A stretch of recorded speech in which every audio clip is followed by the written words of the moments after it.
chandelier, surrounded by the people I had trusted my entire life. I raised my glass toward my grandfather and said the words that would shatter everything I thought I knew about my family. "Thank you, Grandpa, for the bicycle. It really helped me get back on my feet after the divorce. I meant it sincerely." The old 10-speed he had supposedly given me 8 months ago had become my lifeline, my daily transportation to work, my small symbol that someone in my family had thought of me during the darkest chapter of my life. But the moment those words left my mouth, something shifted in the room. Grandpa Harold's wine glass stopped mid-air. His warm smile collapsed into confusion, then something closer to alarm. "A bicycle," he repeated slowly. "Sweetheart, what bicycle?" "I gave you a Mercedes-Benz." The silence that followed was so complete, I could hear the grandfather clock ticking in the hallway. My fork slipped from my fingers and clattered against my plate. Across the table, my sister Lauren knocked over her water glass, the liquid spreading across the white tablecloth like an accusation. She shoved back from the table, muttered something about not feeling well, and fled toward the bathroom, her heels clicking frantically against the hardwood.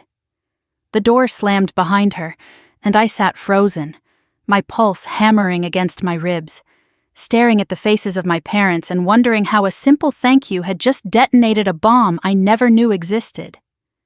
I looked at my mother first. Patricia Richardson, 58 years old, perfectly styled hair, pearl earrings, the picture of composed elegance. But her face had gone pale, her hand pressed flat against her chest, as if she were trying to hold something inside from spilling out. My father, Robert, sat rigid in his chair, jaw clenched so tight I could see the muscle twitching beneath his skin. Neither of them spoke. Neither of them looked at me. Grandpa set down his wine glass carefully, as if afraid any sudden movement might break something beyond repair. "Patricia," he said, his voice carrying the quiet authority of a man who had built a trucking empire from nothing. "Didn't you give Ella the car? I wired you $85,000 8 months ago, $85,000. The number hit me like a physical blow. I had been riding a rusted bicycle through Portland rain for 8 months. I had been eating ramen twice a week to stretch my grocery budget. I had been working overtime just to cover rent on a studio apartment so small I could hear my neighbors sneeze through the walls. Mom opened her mouth, closed it, opened it again. No words came out. "Where is the car?" I whispered. My voice sounded foreign to my own ears, thin and fragile. "If Grandpa gave you money for a car for me, where is it?" Dad cleared his throat. "This isn't the time or place, Ella. We can discuss this later as a family." "When is the time?" I demanded. "Where is my car? Where is the $85,000 that was supposed to help me?" Grandpa pulled out his phone, his weathered fingers moving across the screen with surprising speed. "I have the bank transfer right here," he said. "I have the email your mother sent thanking me." His voice had hardened, the confusion giving way to something darker. "Patricia, what exactly is going on?" I stood up from the table, suddenly unable to breathe. The walls of my childhood home felt like they were closing in, the familiar photographs on the walls now looking like evidence of a lie I had been living my entire life. I needed air. I needed space. I needed to understand how the people who raised me could have watched me struggle for 8 months while sitting on a small fortune that was meant to save me. I excused myself and stepped onto the back porch, the October air cutting through my thin sweater. The Portland night was cold and damp, typical for autumn, but I welcomed the chill. It was real. It was honest. Unlike everything that had just happened inside. 8 months ago, my life had fallen apart. My husband Michael had left me for a coworker, cleaning out our joint savings account on his way out the door. I moved back to Portland from Seattle with 2 suitcases and $847 to my name. I found a job at a marketing firm downtown. I rented the cheapest studio apartment I could find, and I told myself I was rebuilding, one day at a time. 3 weeks after I moved back, Mom had shown up at my door with an old bicycle she claimed Dad had found in their garage. She said Grandpa thought I might need it. I had been so touched by the gesture, so moved that someone in my family had remembered my childhood love of cycling. I rode that bicycle to work every single day, rain or shine, telling myself it was temporary, telling myself things would get better. And the whole time, $85,000 was sitting somewhere, designated for a Mercedes-Benz with my name on it. I thought about all the family dinners over the past 8 months. The Sunday brunches where I showed up with helmet hair and damp clothes, the holiday gatherings where I parked my bicycle in their garage while everyone else pulled up in real cars. Not once had anyone mentioned a Mercedes. Not once had anyone asked why I was still riding a 10-speed when Grandpa had supposedly given me money for a luxury vehicle. But someone had mentioned a car. At Easter brunch 4 months ago, Lauren had arrived in a brand new silver Mercedes. She had been so proud of it, making sure everyone saw her pull into the driveway. When I asked about it, she said it was from Derek's bonus at work. Her husband, Derek, who hadn't held a steady job in 2 years. At the time, I didn't question it. Why would I? She was my sister. Now, the memory made my stomach turn. I forced myself to go back inside. Grandpa was standing now, a folder clutched in his hand. I didn't know when he had retrieved it, but the sight of actual physical documents made everything feel more real and more terrifying. Mom was crying quietly, dabbing at her eyes with a napkin. Dad had his arm around her protectively, a united front against whatever was coming. Lauren still hadn't returned from the bathroom. And Derek, I noticed, had vanished entirely.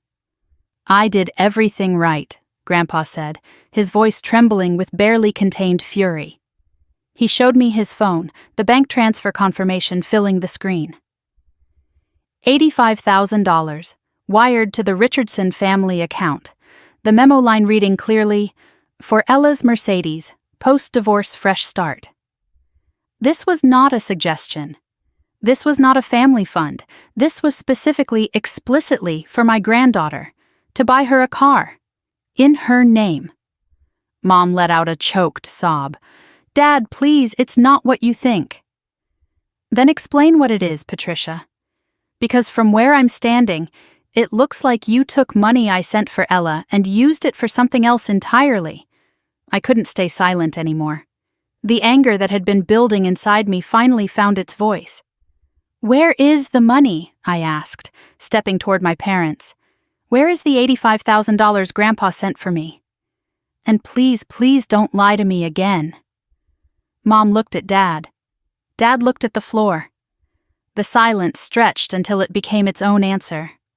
Finally, Mom spoke, her voice barely above a whisper. "Lauren needed it more than you did." The words hit me like a slap. I stood there, processing, trying to make sense of something that made no sense at all. My parents had received a gift specifically designated for me, specifically meant to help me recover from divorce, and they had given it to Lauren instead. While I rode a bicycle in the rain. While I counted pennies for groceries. While I worked 2 jobs some weeks just to keep my head above water. "You're the strong one, Ella," Mom continued, tears streaming down her face now. "You've always been able to handle things on your own." Lauren was drowning. She and Derek were in so much debt they were about to lose everything. We had to help her. We had to. Dad nodded stiffly. It was a family decision. We did what we thought was best for everyone. "Everyone except me," I said. My voice was steady now, cold in a way I didn't recognize. I wasn't included in this family decision. I wasn't even told about Grandpa's gift. You took my money and gave it to Lauren, and never said a word. "We were going to tell you eventually," Mom pleaded. "We just needed time to figure things out." Grandpa slammed his folder down on the dining table, making everyone jump. "Eventually? You were going to tell her eventually? While she's been struggling for 8 months? While she's been riding a bicycle to work like a college student when she should have been driving a Mercedes?" I felt something break inside me. Not dramatically, not loudly, just a quiet snap, like a thread that had been holding everything together finally giving way. I looked at my parents, at the house I grew up in, at the photographs on the walls showing smiling family moments that now felt staged and hollow. "I have to go," I said. "Ella, please." Mom reached for me. Let's talk about this." I stepped back, out of her reach. "I think you've said enough." I walked out the front door, down the driveway, to the car I had borrowed from a coworker because my bicycle had a flat tire. The irony wasn't lost on me. I sat behind the wheel for a long time, hands shaking, trying to breathe. My phone buzzed, a text from Grandpa. "Sweetheart, I couldn't sleep. I've been looking through my records. I found the original email chain with your mother. I found the bank statements. Everything is documented. Come to my house tomorrow morning. I'll show you everything. And Ella, I'm so sorry.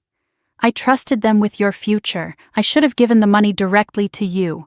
We're going to fix this." I stared at the message until my vision blurred with tears. Not tears of sadness. Tears of being seen. After 8 months of struggling alone, someone finally believed me. Someone finally understood. I typed back with trembling fingers, "I'll be there at 9. Then I set down the phone, started the borrowed car, and drove toward my tiny apartment through the Portland night. Behind me, I left the house where I grew up, the family I thought I knew, and the version of myself who believed that being strong meant being invisible. Tomorrow I would see the evidence. Tomorrow I would understand the full scope of the betrayal. Tomorrow everything would change. But tonight, I let myself imagine what my life should have looked like, the car I should have been driving, the apartment I could have afforded, the fresh start that was stolen from me before I even knew it existed. And somewhere in the darkness between my parents' house and my own, I made a decision. I was done being the daughter who didn't ask questions.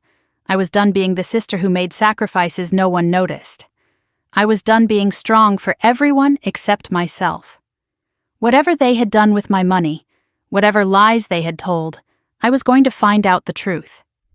And then I was going to take back everything they stole from me. The drive to Lake Oswego took 25 minutes, but it felt like hours.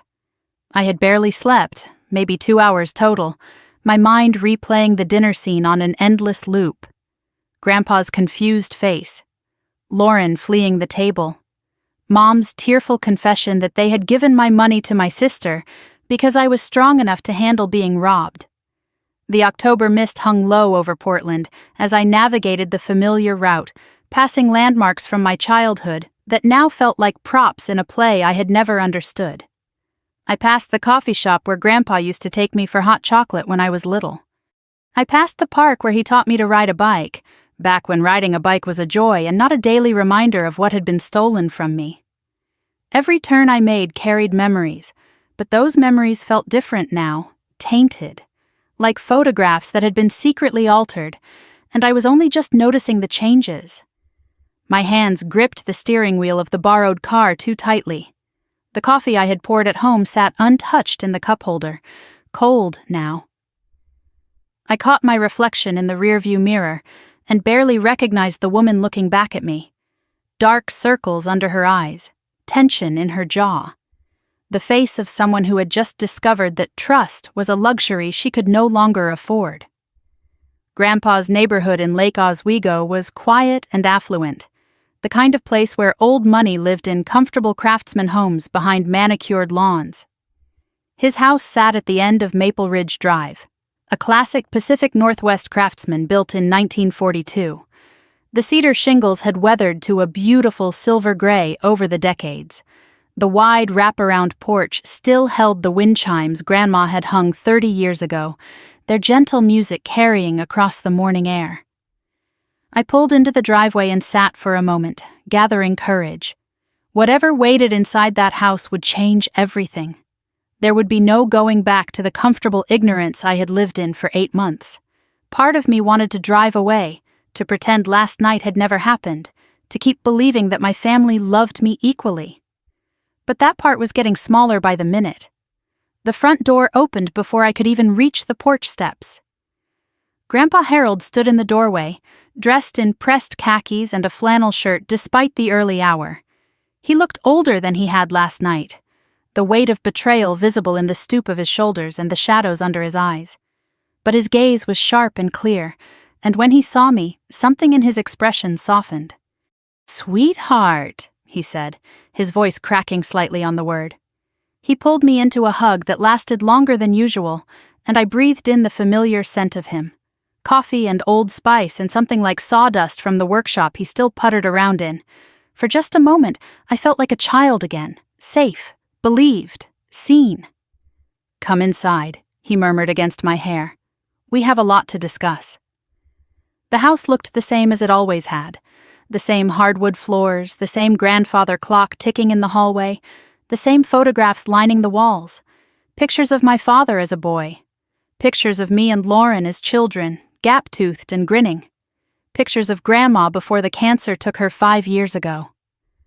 I had always loved these walls, this history. Now I wondered how many of these smiling moments had hidden uglier truths. Grandpa led me to the living room, where 2 cups of tea waited on the coffee table. Chamomile, my favorite. He had remembered without asking, but my attention caught on what else lay on that table. A thick manila folder, a laptop open to what looked like an email thread, a yellow legal pad covered in his handwriting. He had been working on this all night. "Sit down, Ella," he said, gesturing to the couch. "I need to show you everything." I sat, my hands folding automatically in my lap. Grandpa settled into the armchair across from me. The same armchair where he used to read me stories when I was small. He picked up the manila folder but didn't open it yet. Instead, he looked at me with an expression I had never seen from him before. Sorrow mixed with fury, held in check by decades of business discipline. "I couldn't sleep last night," he began. "After what happened at dinner, after seeing your face when you realized what they had done, I went through every record I have, every email, every bank statement, every piece of correspondence with your parents over the last year." He opened the folder and pulled out the first document. It was a printed email, dated 8 months ago in February. "This is what I sent to your mother," he said, and began to read aloud. "Patricia, I've been thinking about Ella since hearing about the divorce. I want to help her get back on her feet. I'm wiring $85,000 to the family account. Please use it to purchase a reliable car in Ella's name. Something safe, something that will last. I was thinking a Mercedes-Benz, the C-Class, perhaps. She deserves something nice after everything she's been through. Let me know when it's done. Love, Dad." The words blurred as my eyes began to sting. Grandpa had wanted me to have something nice. Not just transportation, dignity, a fresh start. He had been thinking about me, worrying about me, trying to help me during the worst period of my life. And my parents had taken that love and redirected it. "Your mother replied the same day," Grandpa continued, pulling out another sheet. He read her words in a flat, controlled voice. "Dad, this is so generous. Ella will be thrilled. Robert and I will handle everything. We'll take her to the dealership next week. Thank you for always taking care of our girls." "She said she would take me to the dealership," I whispered. My voice sounded strange, distant. "She said I would be thrilled. She never took you anywhere, did she?" "No." I shook my head slowly. "She brought me a bicycle 3 weeks later. Said it was from you." Grandpa closed his eyes briefly, pain flickering across his weathered face. When he opened them again, they were hard. A bicycle. They took $85,000 meant for a Mercedes and gave you a bicycle. He turned his laptop toward me, showing me the online banking portal. The transaction history glowed on the screen, stark and undeniable. Wire transfer, $85,000, dated February 16th. Recipient, Richardson family account. Memo line, for Ella's Mercedes-Benz, post-divorce fresh start, $85,000. More money than I had ever had in my account at one time. Money that could have changed everything about the past 8 months. I could have had a real apartment instead of that cramped studio. I could have had savings instead of living paycheck to paycheck. I could have had dignity instead of showing up to work soaking wet from riding a bicycle in the rain. 2 weeks after I sent the money, Grandpa said, "I texted your mother asking how the car shopping went." He showed me his phone, scrolling to an old message thread. Her reply was right there in black and white. "All done, Dad. Ella is so happy." She cried when she saw it. "Thank you so much. You made her year." I cried when I saw it, I repeated, a hollow laugh escaping my throat. I cried when I saw a rusty bicycle, Grandpa. Because I thought you remembered I liked riding bikes as a kid. I thought it was sweet. Thoughtful. I thought you were driving a Mercedes, he said quietly. Every time I saw you over the past 8 months, I assumed you had parked somewhere nearby. I never thought to ask because why would I? She told me it was done. He removed his glasses and pinched the bridge of his nose, a gesture I recognized from childhood. He always did that when he was trying to control his emotions. When Grandma died, he had done it constantly. I believed her, he said. I believed my own daughter. For 8 months, I thought you were safe and comfortable in a reliable car, rebuilding your life. I had no idea you were struggling. I reached across the space between us and took his hand. His skin felt papery and cool, the hands of a man approaching 80 who had just discovered that his family was built on lies. This isn't your fault, Grandpa. You trusted them. That's not a crime. He shook his head. But that's not all I found last night, sweetheart. There's more. He slid another document across the table. An email from 4 months ago. A routine check-in, he explained, where he had asked Mom how I was enjoying the car. Her reply made my blood run cold. She loves it, Mom had written. Uses it every day. Best gift you ever gave her, Dad. She's doing so much better now. 4 months ago. Mom had written those words 4 months ago, long after she knew the truth.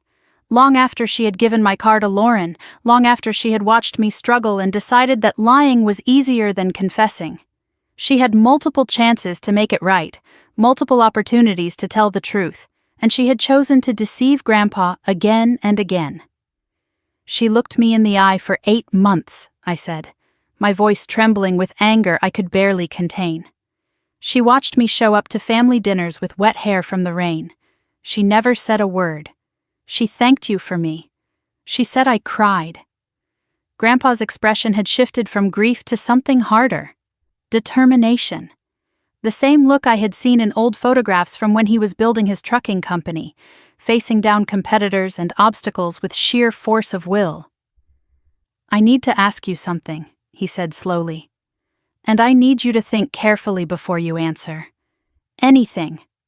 Easter brunch, 4 months ago. Do you remember what car Lauren was driving? The question hit me like a physical blow. The memory surfaced immediately, clear and damning. Lauren pulling into the driveway in a brand new silver Mercedes. Lauren making sure everyone noticed, parking right in front of the house where no one could miss it.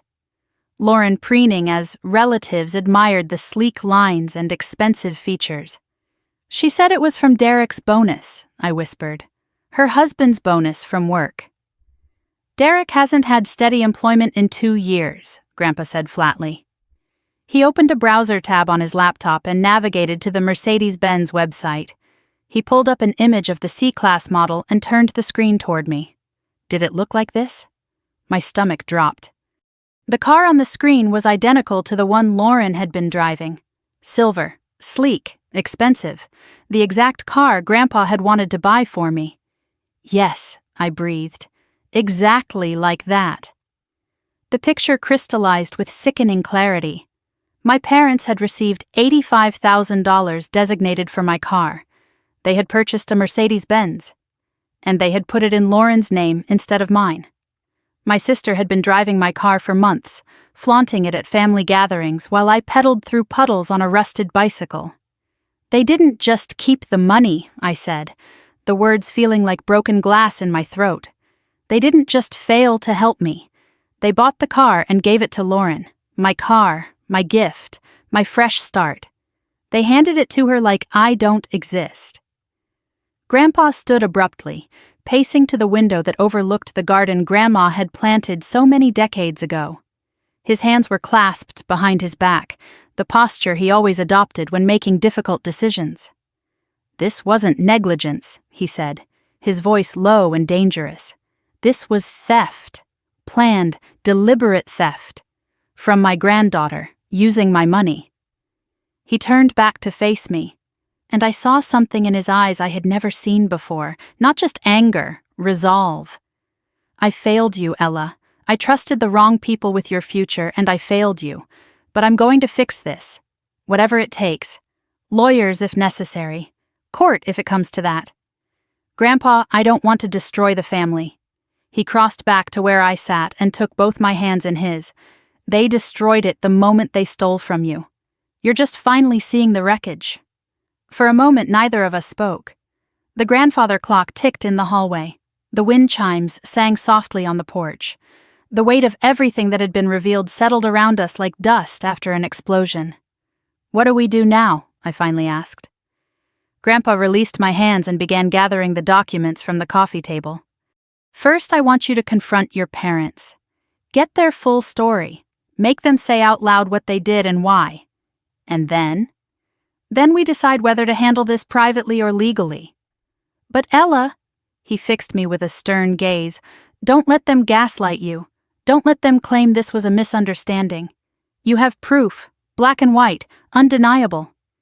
He handed me copies of everything, the emails, the bank statements, the text messages, physical evidence of the betrayal I had only sensed before. Stay calm when you talk to them, he advised.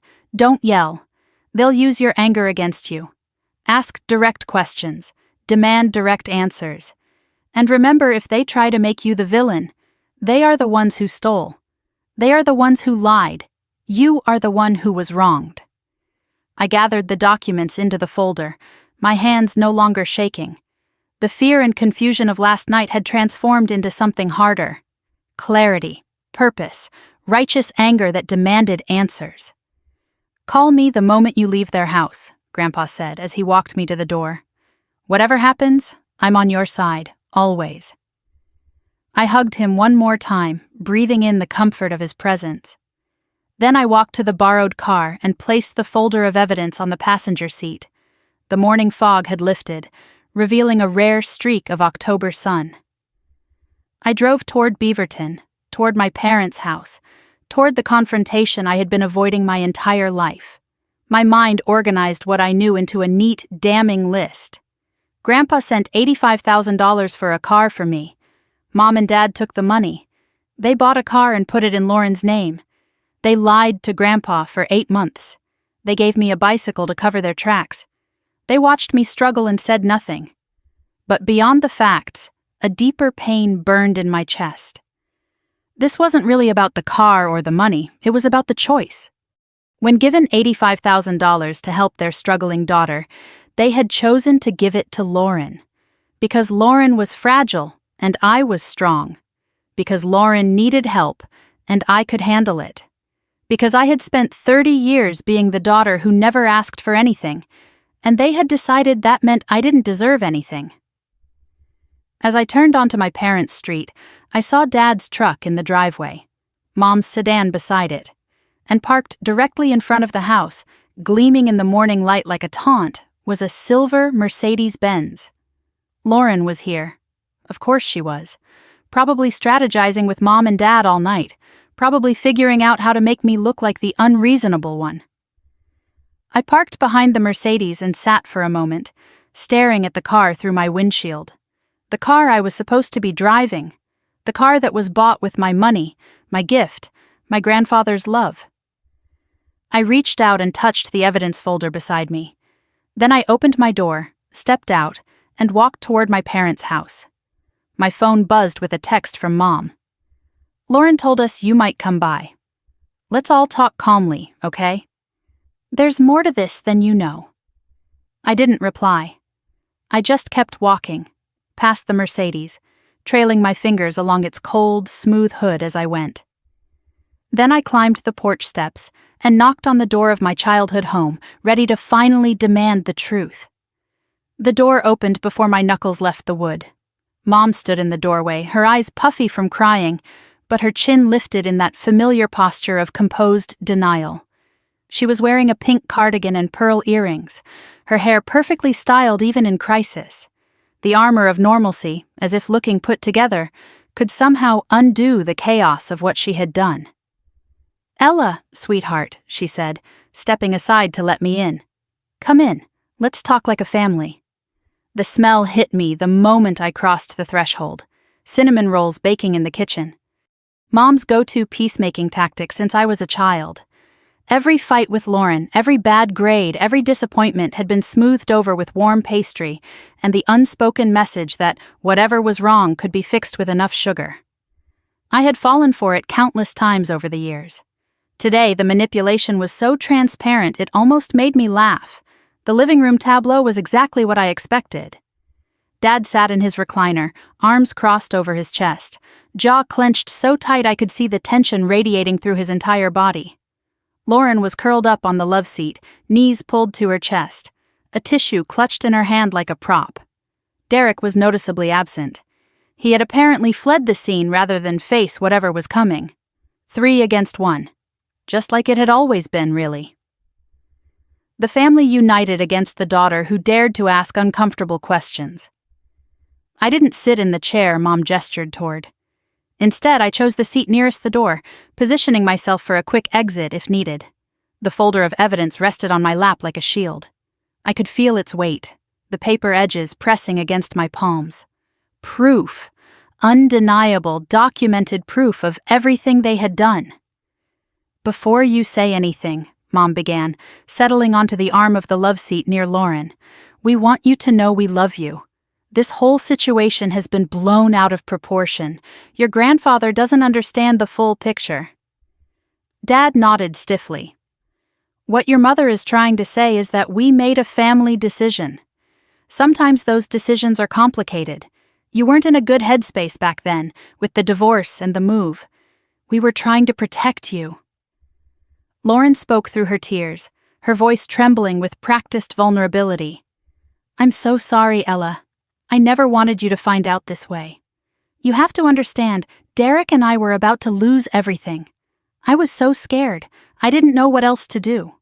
I observed them carefully as they delivered their lines. Because that's exactly what they were. Lines, rehearsed talking points, too smooth and coordinated to be spontaneous. Mom led, Dad supported, Lauren cried. The classic Richardson family formation. The same dynamic that had been suffocating me for 30 years, only now I could finally see it clearly. I didn't respond to any of their excuses. Instead, I simply opened the folder and pulled out the first document. I placed it on the coffee table between us, turning it so they could read the words printed in black and white. "Let's start with this," I said quietly. Mom's face went pale when she recognized it. The email from Grandpa, dated 8 months ago. And beneath it, her own reply. "Ella will be thrilled. We'll take her to the dealership next week. This is Grandpa's email from February," I explained, keeping my voice calm and steady, just as Grandpa had advised. $85,000. For my car. "And this is your response, Mom. You said you would take me to a dealership." "Did you?" "Ella, you have to understand the context," Mom started, her hands twisting in her lap. "You had just gotten divorced. You were fragile. We didn't want to overwhelm you with such a big gift. We thought it would be better to wait until you were more stable." "So you waited," I said. "For 8 months. And in that time, what happened to the money?" Silence stretched across the room. Mom looked at Dad. Dad looked at the floor. Lauren dabbed at her eyes with her tissue. "What happened to the $85,000 that was meant for me?" I repeated. Dad cleared his throat. "The money went toward a car, just like your grandfather wanted. We followed his wishes."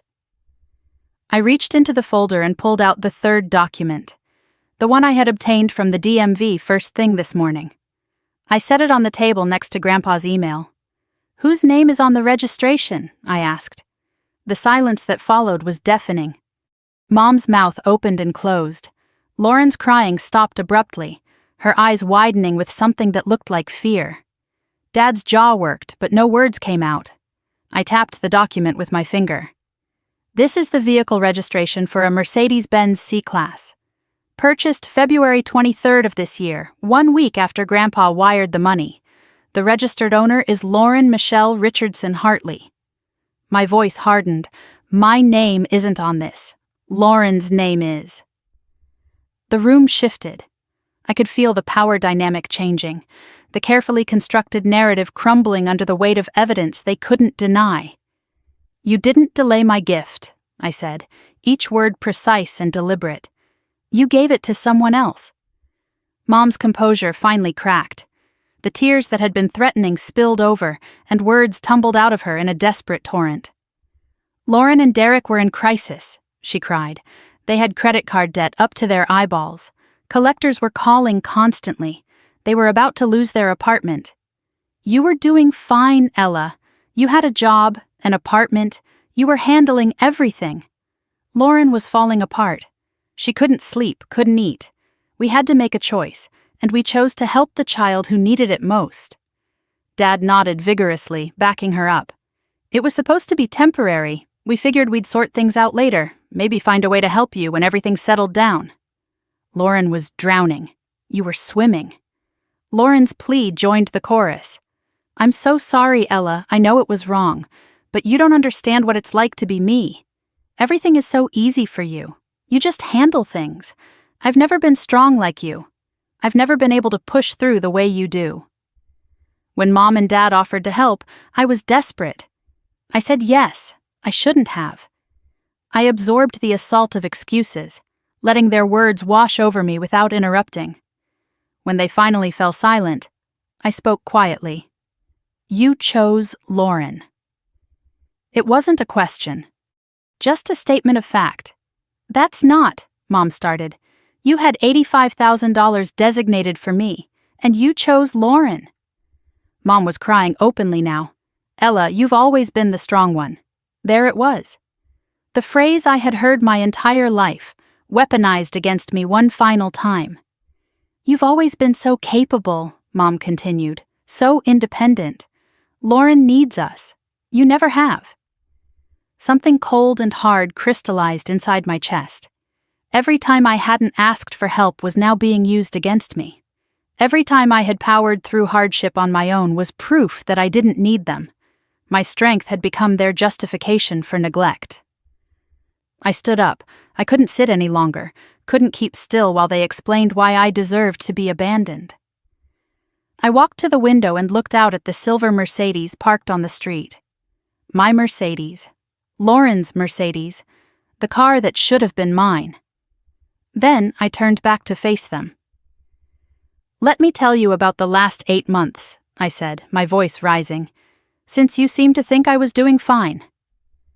I moved into a 400-square-foot studio apartment because that's all I could afford after the divorce. Michael emptied our savings. I started over with nothing. I took a step closer, my words coming faster now. I biked to work every single day. Rain, wind, it didn't matter. I couldn't afford a car. I skipped meals to make rent. I declined invitations because I couldn't afford a glass of wine. I worked overtime, weekends, holidays, anything to stay afloat. My voice broke, but I pushed through. And you watched, all of you. You saw me show up to family dinners with helmet hair and wet clothes. You saw me bike home in the dark.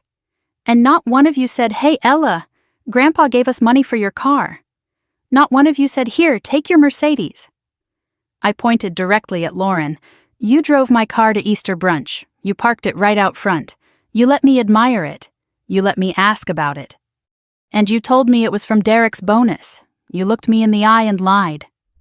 Lauren's face crumpled. I didn't know how to tell you, she whispered. By then it had been months. I thought maybe you would never find out. I caught Mom and Dad exchanging a glance. That silent communication they had always shared. The secret language I was never allowed to understand. But this time, I recognized what it meant. They were hiding something else. Something beyond the car. What? I demanded. What are you not telling me? Silence stretched. Mom picked at her cardigan. Dad stared at his hands. Lauren's crying stopped again, and she looked genuinely scared. Is there more? I pressed. What else did you do? Mom spoke too quickly, trying to deflect. The important thing is that the car served its purpose. It helped Lauren get back on her feet. And anyway, the car isn't really the issue anymore. I froze. What do you mean isn't really the issue? The car is the entire issue. Mom realized her mistake too late. Her face crumbled as she looked to Dad for rescue, but he just shook his head slowly, surrendering. "Where is the car?" I asked, my voice dropping to barely above a whisper. "Is it still registered to Lauren? Does she still have it?" Lauren broke into fresh sobs. "I'm so sorry, Ella. I didn't want to. Derek said we had no choice. Does she still have it?" I repeated. "No," Lauren choked out. "We sold it 3 months ago. The air left my lungs." I felt the floor tilt beneath me, the world shifting on its axis. They hadn't just given my car to Lauren. They hadn't just let her drive it for months while I struggled. They had sold it. My gift from Grandpa. My $85,000? Gone. "You sold it," I breathed. "Sold my car? The one Grandpa bought for me?" Dad attempted to explain. Lauren and Derek had gotten into more debt. The credit cards weren't the only problem. There were other bills, medical expenses. The car was just sitting there, and they needed the cash. Lauren added desperately, "We got $72,000 for it." It wasn't enough to cover everything, but it helped. I know it was wrong, I know. My mind raced through the calculations. $85,000 became a car. The car sold for $72,000. $13,000 lost to depreciation. $72,000 given to Lauren and Derek to pay their debts. Total benefit to me, 0. Total loss, everything. "Let me understand this correctly," I said, my voice like ice. "Grandpa sent $85,000 for me. You bought a car, put it in Lauren's name. Lauren drove it for 5 months. Then you sold it and gave Lauren the cash. And I got a bicycle." No one answered. "At what point was I supposed to benefit from Grandpa's gift?" I continued. "At what point did any of you think about me?" Mom attempted to recover. "Ella, please understand. We always intended to make it up to you. Once Lauren was stable, we were going to explain. We were going to find a way to help you, too." "When, Mom? When exactly? Were you going to tell me at Christmas? On my birthday?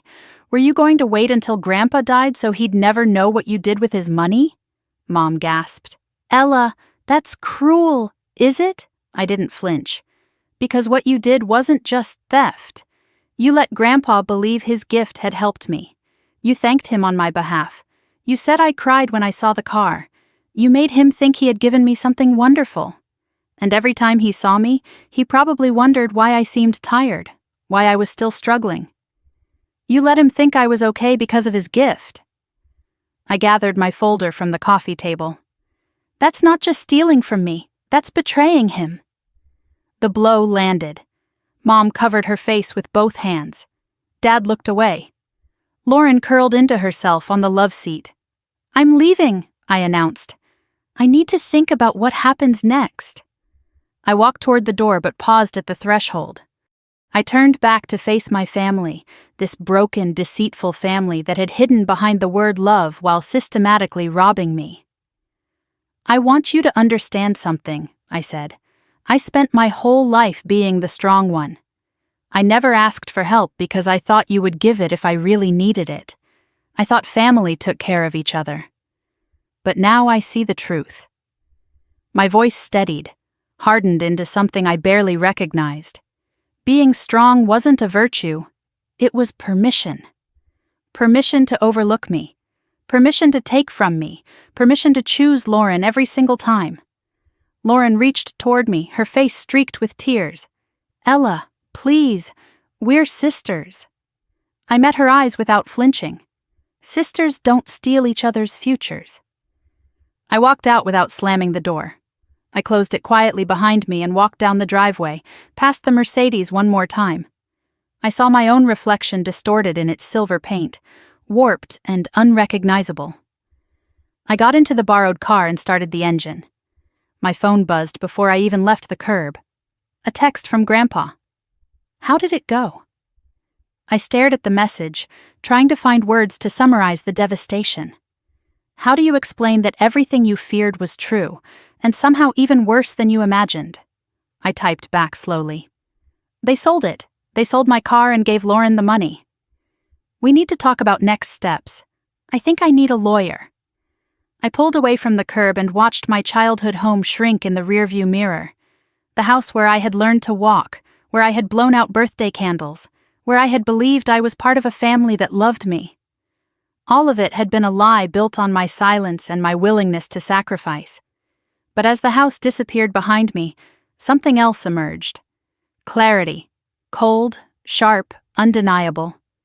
If they wouldn't give me what was mine, I would take it back. Every dollar, every ounce of respect they had denied me, every piece of the future they had stolen. The old Ella would have cried the whole way home. The new Ella drove with steady hands and a clear mind, already planning the next move.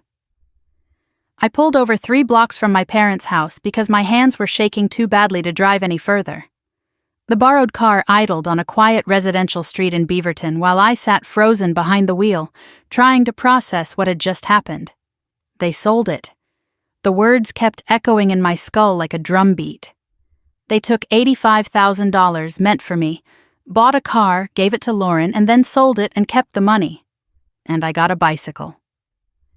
The dam broke without warning.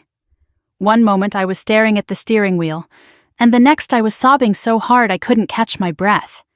Not the quiet, dignified tears I had trained myself to shed in private. These were ugly, gasping sobs that racked my entire body, the kind that come from somewhere deep and wounded, somewhere that had been holding pain for far too long. I cried for every morning I had pedaled through Portland rain, arriving at work with water dripping from my hair and my clothes plastered to my skin. I cried for every meal I had skipped because groceries cost too much that week. I cried for every time I had told myself things would get better while my family watched me struggle with the solution sitting in their bank account. 8 months of unnecessary suffering. That was the part I couldn't wrap my mind around. Every hardship I had endured since my divorce could have been prevented. Every sacrifice I had made was avoidable. If only they had given me what was mine. But they had looked at Grandpa's gift, looked at me struggling, and decided I didn't need it. They had decided Lauren deserved it more because she cried louder, demanded more, made herself impossible to ignore. I had made the fatal mistake of being strong, of handling things on my own, of not collapsing dramatically enough to warrant their attention. My phone buzzed relentlessly during my breakdown. I ignored it, letting the tears run until there was nothing left but a hollow ache in my chest and salt drying on my cheeks. When I finally picked up the phone, I found a flood of messages waiting. 6 missed calls from Mom. Her voicemails were exactly what I expected. "Ella, please come back. We can work this out. You're overreacting, sweetheart. I'm your mother. You can't just walk away from family." Each message more desperate than the last, but none containing an actual apology, none acknowledging what they had done wrong. 4 texts from Lauren. "I'm so sorry, please let me explain. I know you're angry, but you don't understand how desperate I was. Derek and I almost lost everything. And the final one that made my blood boil. Please don't destroy our family over money. Over money. As if I was the one who had destroyed anything. As if $85,000 stolen from me was just a minor inconvenience.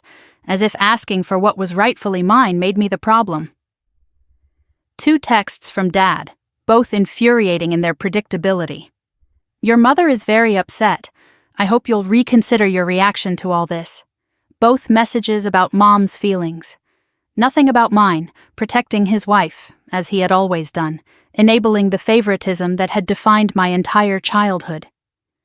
But there was one message that cut through the noise, a text from Grandpa, simple and direct. "Come back to my house when you're ready. I'm here, I love you, and I'm not letting this go." I wiped my face, took several deep breaths, and started driving toward Lake Oswego. Grandpa was waiting on the porch when I arrived, and his expression crumbled the moment he saw my swollen eyes and tear-streaked face. He didn't say anything. He just opened his arms, and I walked into his embrace like a child seeking shelter from a storm. "I know, sweetheart," he murmured as I clung to him. "I know." Inside, he guided me to the kitchen and put the kettle on for tea. I sat at the familiar table, the same one where he had helped me with homework decades ago, and told him everything. Every excuse my parents had offered, every tear Lauren had shed, every manipulative word Mom had spoken, and the final devastating revelation that they had sold the car 3 months ago and kept the money. When I finished, Grandpa sat in heavy silence. His weathered hands wrapped around his teacup, but he didn't drink. Finally he spoke, and his words made my stomach drop. 72,000. That's what they got for the car? I nodded. But I sent 85.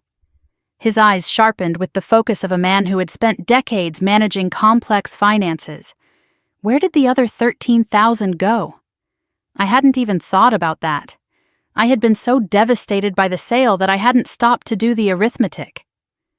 Grandpa opened his laptop, already running calculations. A new Mercedes C-Class costs around 65 to 70,000. I sent 85 specifically so there would be cushion for taxes, registration, insurance, all the additional costs. His fingers tapped against the keys. Even after the purchase, there should have been 15 to 20,000 left over. The implication hit me like a physical blow. There was extra money from the very beginning. And then they sold the car for 72,000, Grandpa continued. So that's roughly $90,000 total that passed through their hands. Money that was meant for you. $90,000. The number made the room spin. An amount that could have changed my entire life had instead vanished into Lauren's endless financial disasters, while I rode a rusty bicycle through the rain. Grandpa stood abruptly and began pacing, a habit from his years running a business empire. I wonder, he said slowly, almost to himself, I wonder if this is the first time they've done something like this.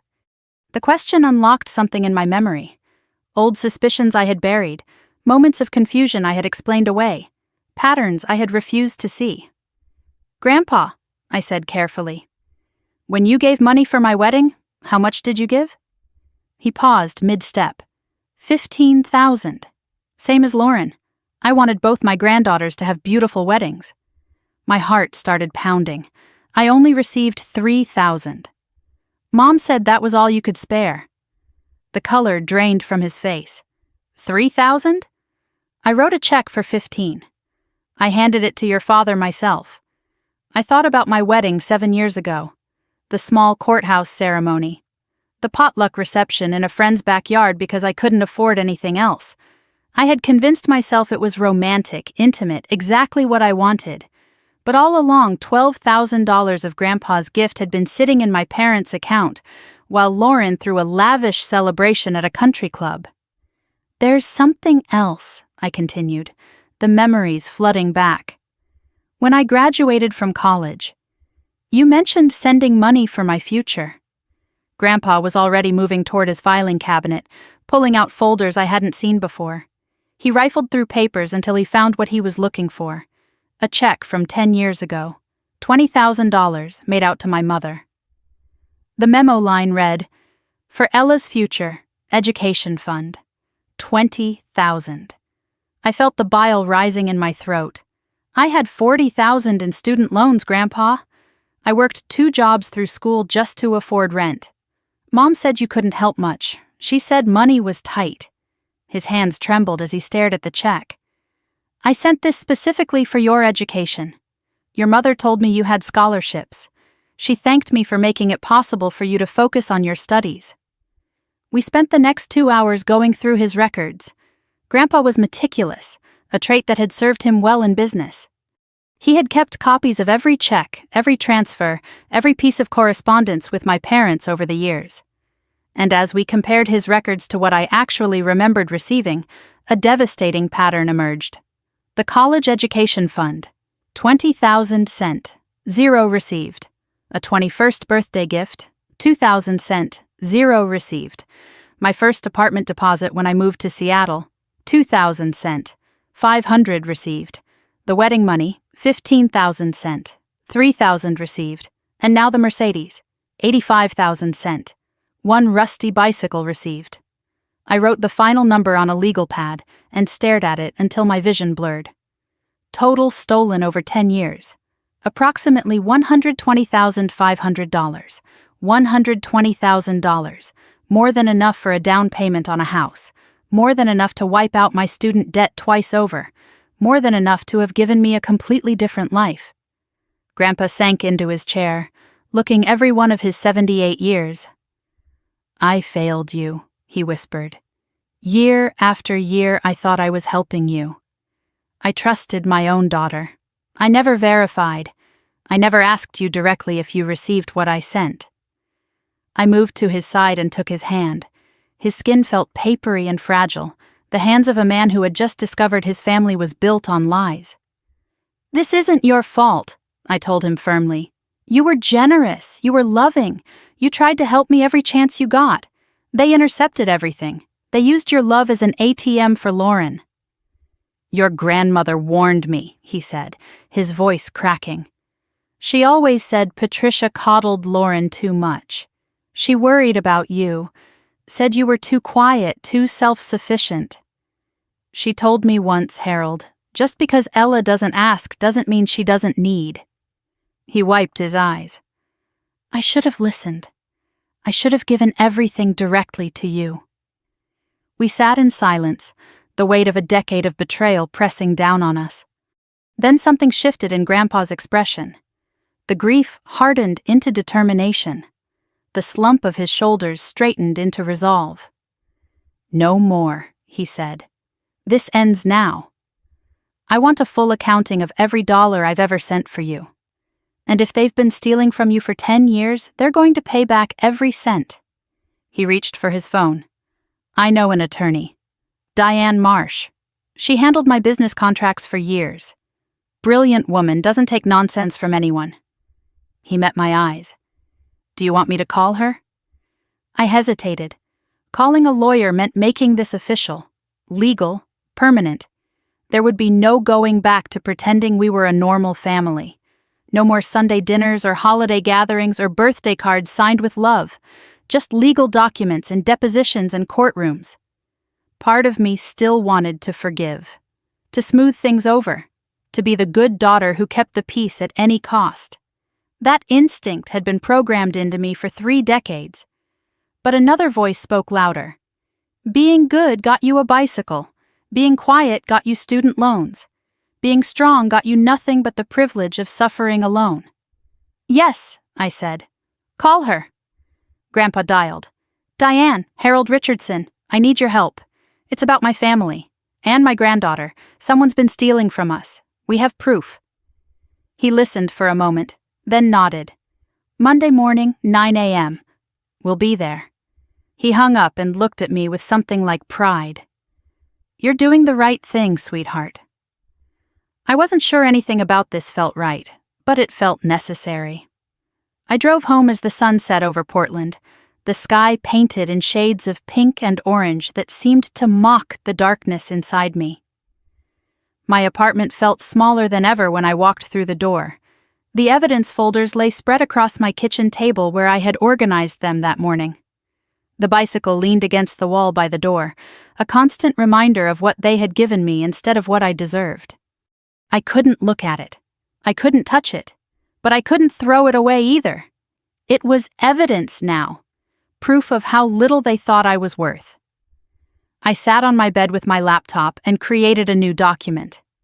I titled it Timeline of Theft and began writing down everything I could remember.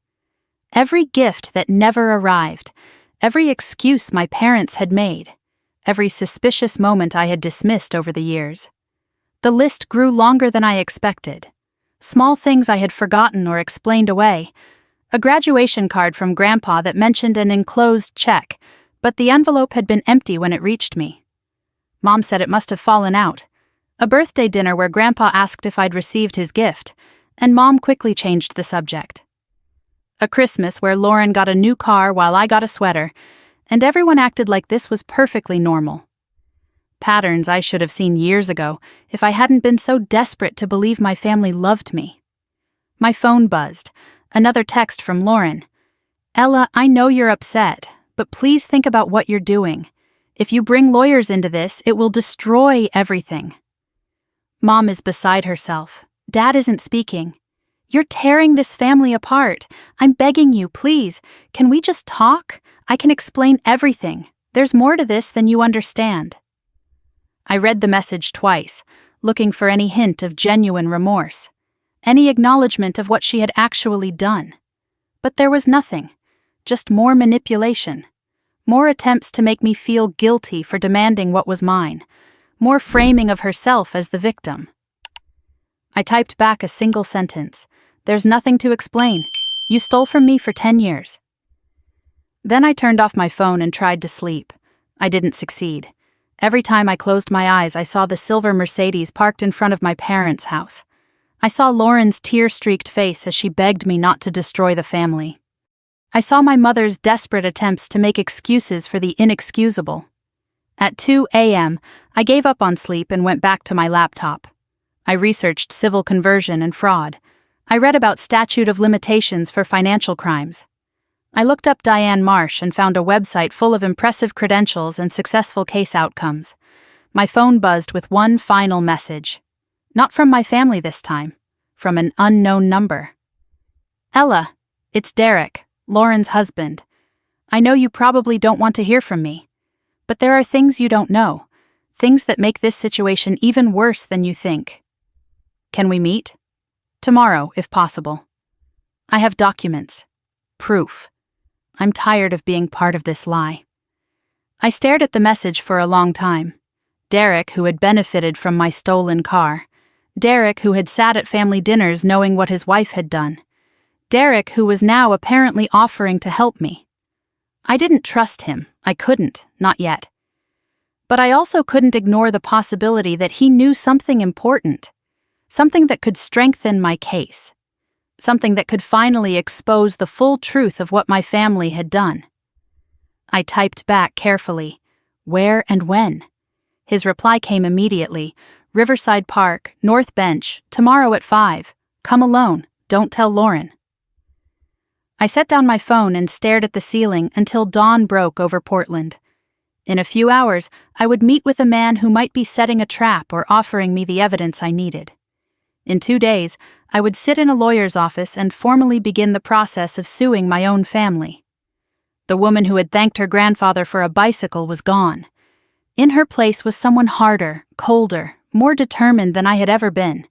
They had stolen my money. They had stolen my opportunities. They had stolen my trust. But they would not steal my future. Not anymore. The law office occupied the 14th floor of a sleek downtown Portland high-rise, all glass walls and expensive views of the Willamette River.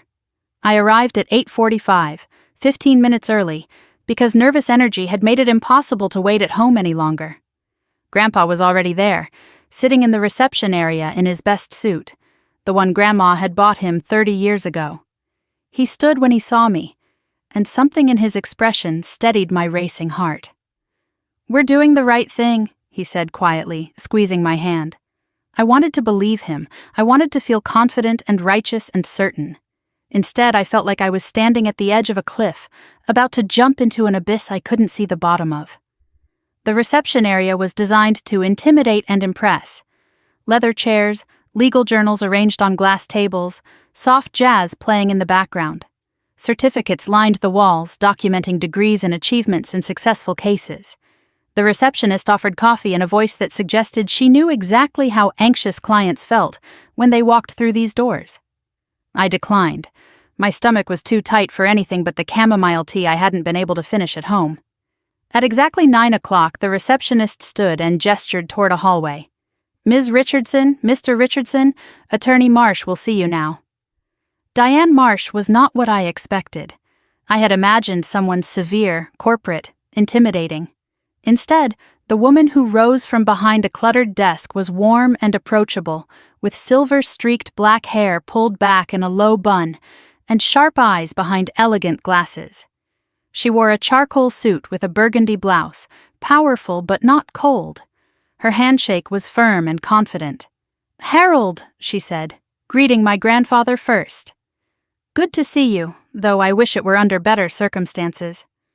Then she turned to me. "And you must be Ella. Please sit down, tell me everything." Her office was organized chaos, stacks of files arranged with a precision that suggested a brilliant mind at work. I noticed family photos on the credenza behind her desk. She had daughters, I realized. Maybe that was why Grandpa had chosen her. Maybe she would understand. I began with the dinner, the bicycle, Grandpa's confused question that had shattered my world. I walked her through the confrontation at my parents' house, Lauren's confession, the sale of the car. I laid the documents on her desk one by one. The emails, the bank transfers, the DMV registration showing the Mercedes in Lauren's name. My voice shook at first, but steadied as I spoke. There was something clarifying about presenting facts to someone who had no stake in protecting my family's reputation, no obligation to minimize or excuse, just a professional assessment of what had been done to me. Diane listened without interrupting, taking notes on a yellow legal pad. When I finished, she set down her pen and met my eyes with an expression that made my chest tighten. "What you're describing is textbook civil conversion," she said. "Your grandfather designated funds for a specific purpose, your benefit. Your parents diverted those funds to another party without your knowledge or consent. Then they liquidated the asset and kept the proceeds." She paused to let the words sink in. "That's not a family disagreement, Ella. That's theft." The word hung in the air between us. Theft. I had thought it privately, felt it viscerally, but hearing a lawyer say it out loud made it real in a way nothing else had. "But I have a feeling there's more," Diane continued, leaning forward slightly. "You mentioned this might be part of a pattern. Tell me about that." I pulled out the document I had prepared over the weekend. My timeline of theft, organized chronologically, with amounts and dates and notes about what I remembered receiving versus what Grandpa's records showed he had sent. I handed it across the desk and watched Diane's expression shift from professional interest to genuine concern as she scanned the pages. The timeline included everything Grandpa and I had pieced together. The wedding money from 7 years ago, $15,000 sent, and only $3,000 received. The college graduation gift from 10 years ago, $20,000 designated for my education fund that I never saw a penny of. The 21st birthday gift that supposedly got lost in the mail. The first apartment deposit that arrived short by $1,500. And the Mercedes, $85,000 sent, one rusty bicycle received. Diane looked up from the document. "Have you confirmed these discrepancies with your grandfather?" "Only the wedding money and the college fund so far," I said. "But his records are meticulous. We're planning to verify each one." Grandpa spoke for the first time since we sat down. "I'll go through everything I have. Every check, every transfer, every gift I've ever sent for Ella." His voice was steel wrapped in grief. "If they've been doing this for a decade, I want to know the full extent." Diane nodded and made another note. "We need to verify each discrepancy. If there's a documented pattern of diversion over multiple years, that significantly strengthens your case." After the meeting, Grandpa and I drove back to Lake Oswego. His study was exactly as I remembered it from childhood visits: oak desk and filing cabinets and shelves lined with old business ledgers. The room where he had built his trucking empire through careful record-keeping and attention to detail. Now it would be the room where we uncovered a decade of betrayal. He pulled boxes from closets, folders from drawers, records going back further than I had realized he kept.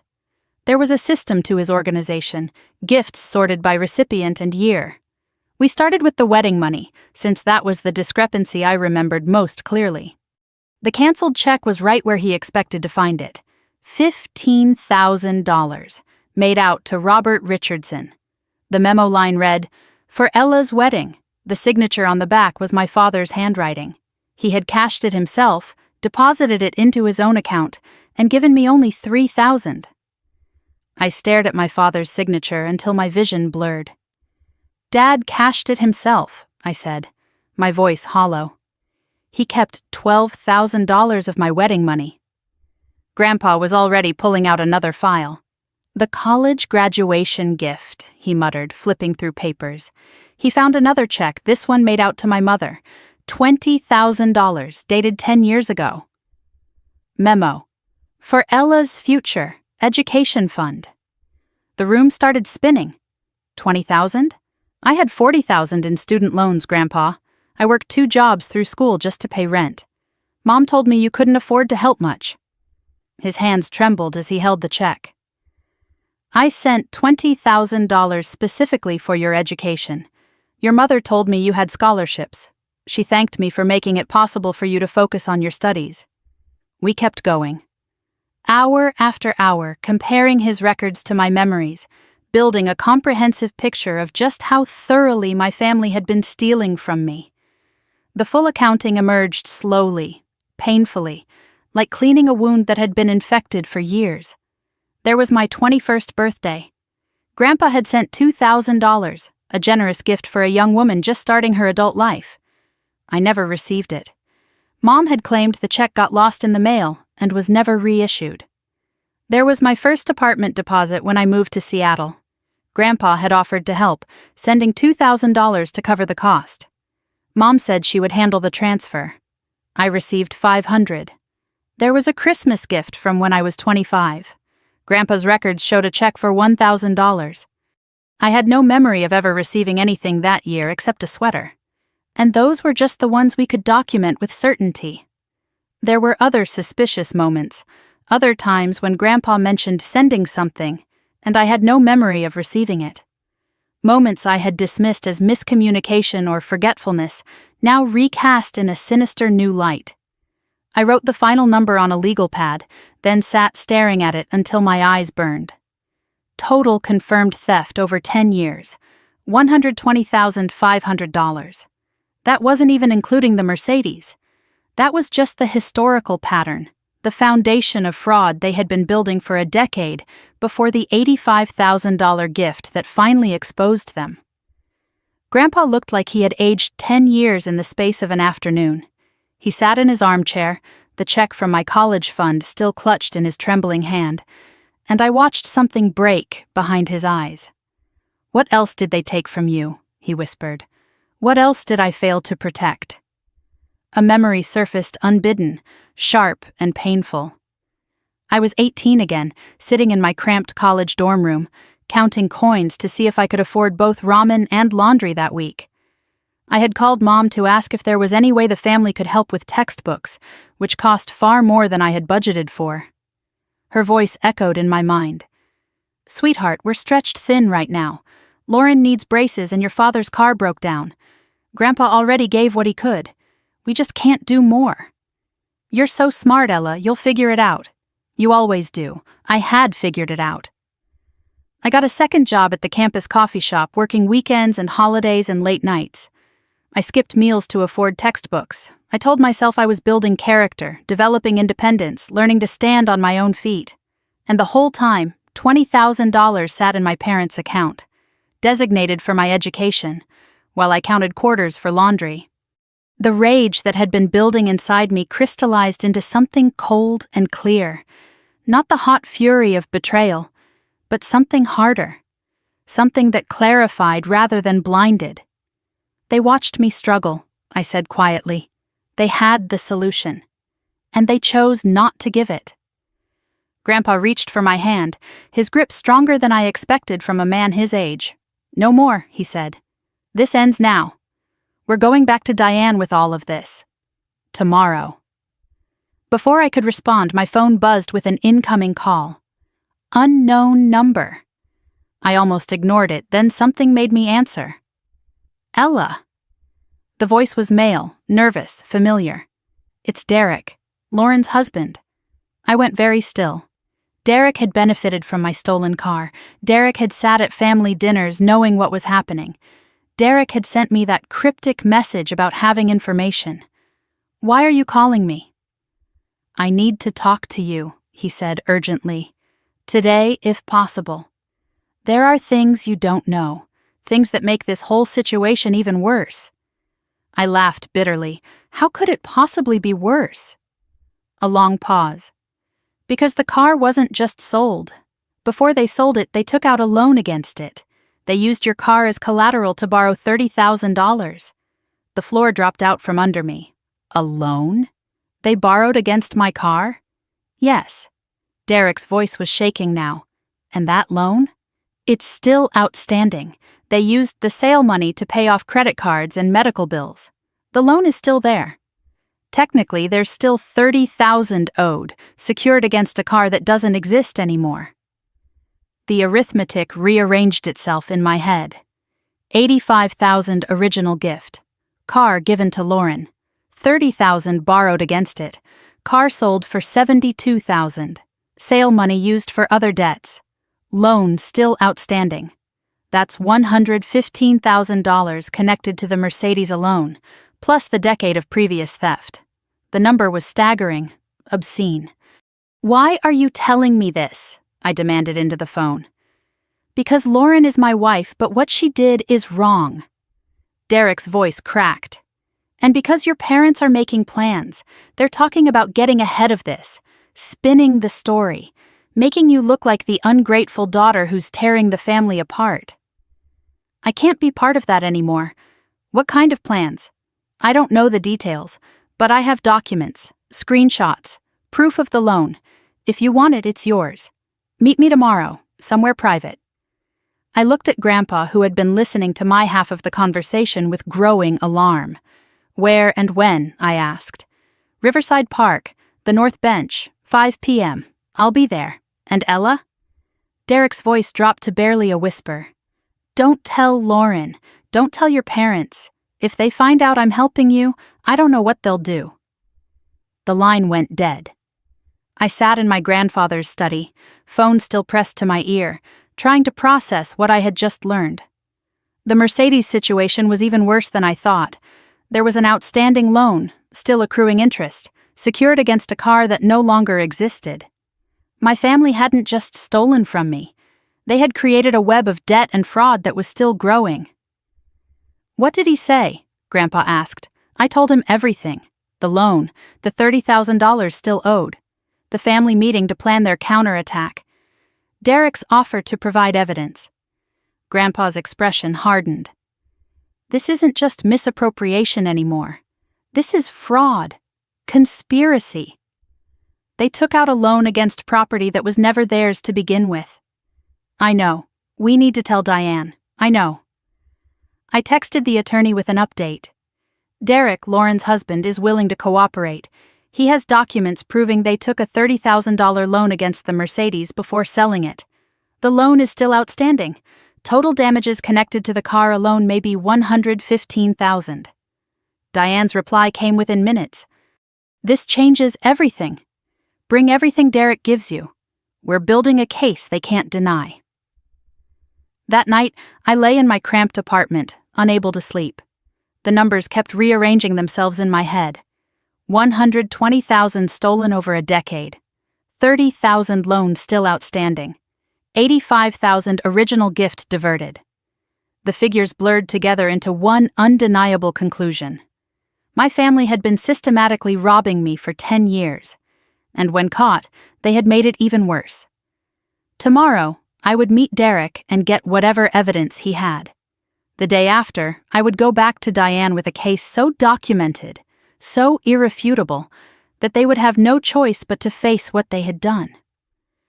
The woman who had thanked her grandfather for a bicycle was truly gone now. In her place was someone who understood a painful truth. Being strong didn't mean suffering in silence. Being strong meant fighting back. And I was ready to fight.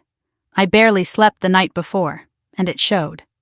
Tuesday morning arrived gray and drizzling, typical October weather in Portland, and I dragged myself to work feeling like I was moving through water.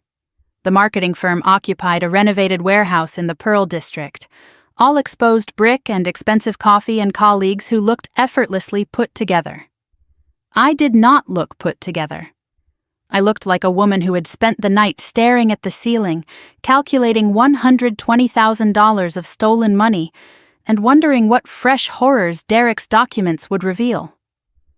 My desk felt like a prison by 9 a.m. I stared at the same email for 15 minutes without reading a single word, my mind replaying the phone call with Derek on an endless loop. A $30,000 loan against my car.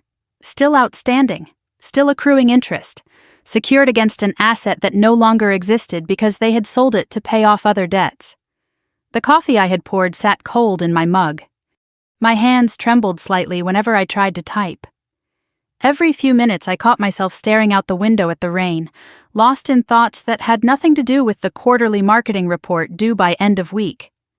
How was I supposed to care about campaign metrics when my entire family had been systematically robbing me for a decade? The weight of secrecy made everything worse. I couldn't tell my coworkers why I was distracted. I couldn't explain why I kept checking my phone, waiting for 5 o'clock to arrive so I could meet Derek at Riverside Park. I couldn't admit that the people who were supposed to love me had stolen enough money to buy a house. I was surrounded by people and completely alone. Around 10, I got up to refill my coffee, more for the motion than the caffeine. I nearly collided with someone in the break room doorway, and a hand caught my elbow to steady me as coffee sloshed dangerously close to the rim. Whoa, careful. That's a lot of caffeine for 10 a.m. I looked up into the concerned face of Marcus Cole, senior account manager, 3 doors down from my cubicle. We had worked on a few projects together over the past year, friendly but not close. He was maybe 35, with kind eyes and an easy competence that never needed to announce itself. The type of person who noticed things other people missed. "Long night," I said, forcing a smile that probably looked as hollow as it felt. "Big presentation later this week." He didn't buy it. I could see the skepticism in the way he studied my face, taking in the dark circles I had tried to conceal, and the tension I couldn't quite hide. "You've had a lot of long nights lately," he observed. "Just busy. You know how it is." I moved toward the coffee maker, avoiding his eyes. But Marcus didn't retreat. He followed me into the break room, leaning against the counter as I refilled my mug with hands that weren't entirely steady. "I saw you bike in this morning," he said. "In the rain, again. You know there's an underground parking garage, right? If you ever need a ride or anything." The mention of biking hit differently now. Every soggy commute was no longer just an inconvenience.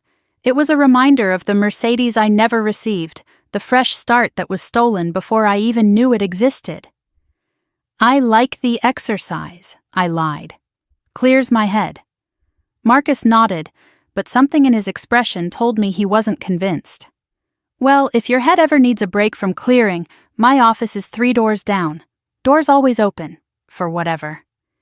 He refilled his own mug and left, and I stood there longer than I should have, watching him go. Something about his quiet steadiness made my eyes sting. When was the last time someone had noticed I was struggling without trying to use it against me? I forced myself back to my desk and stared at the marketing report until the words started to make sense. The mechanical work provided brief escape, but every pause, every breath, the betrayal flooded back. The numbers I had calculated with Grandpa kept rearranging themselves in my mind.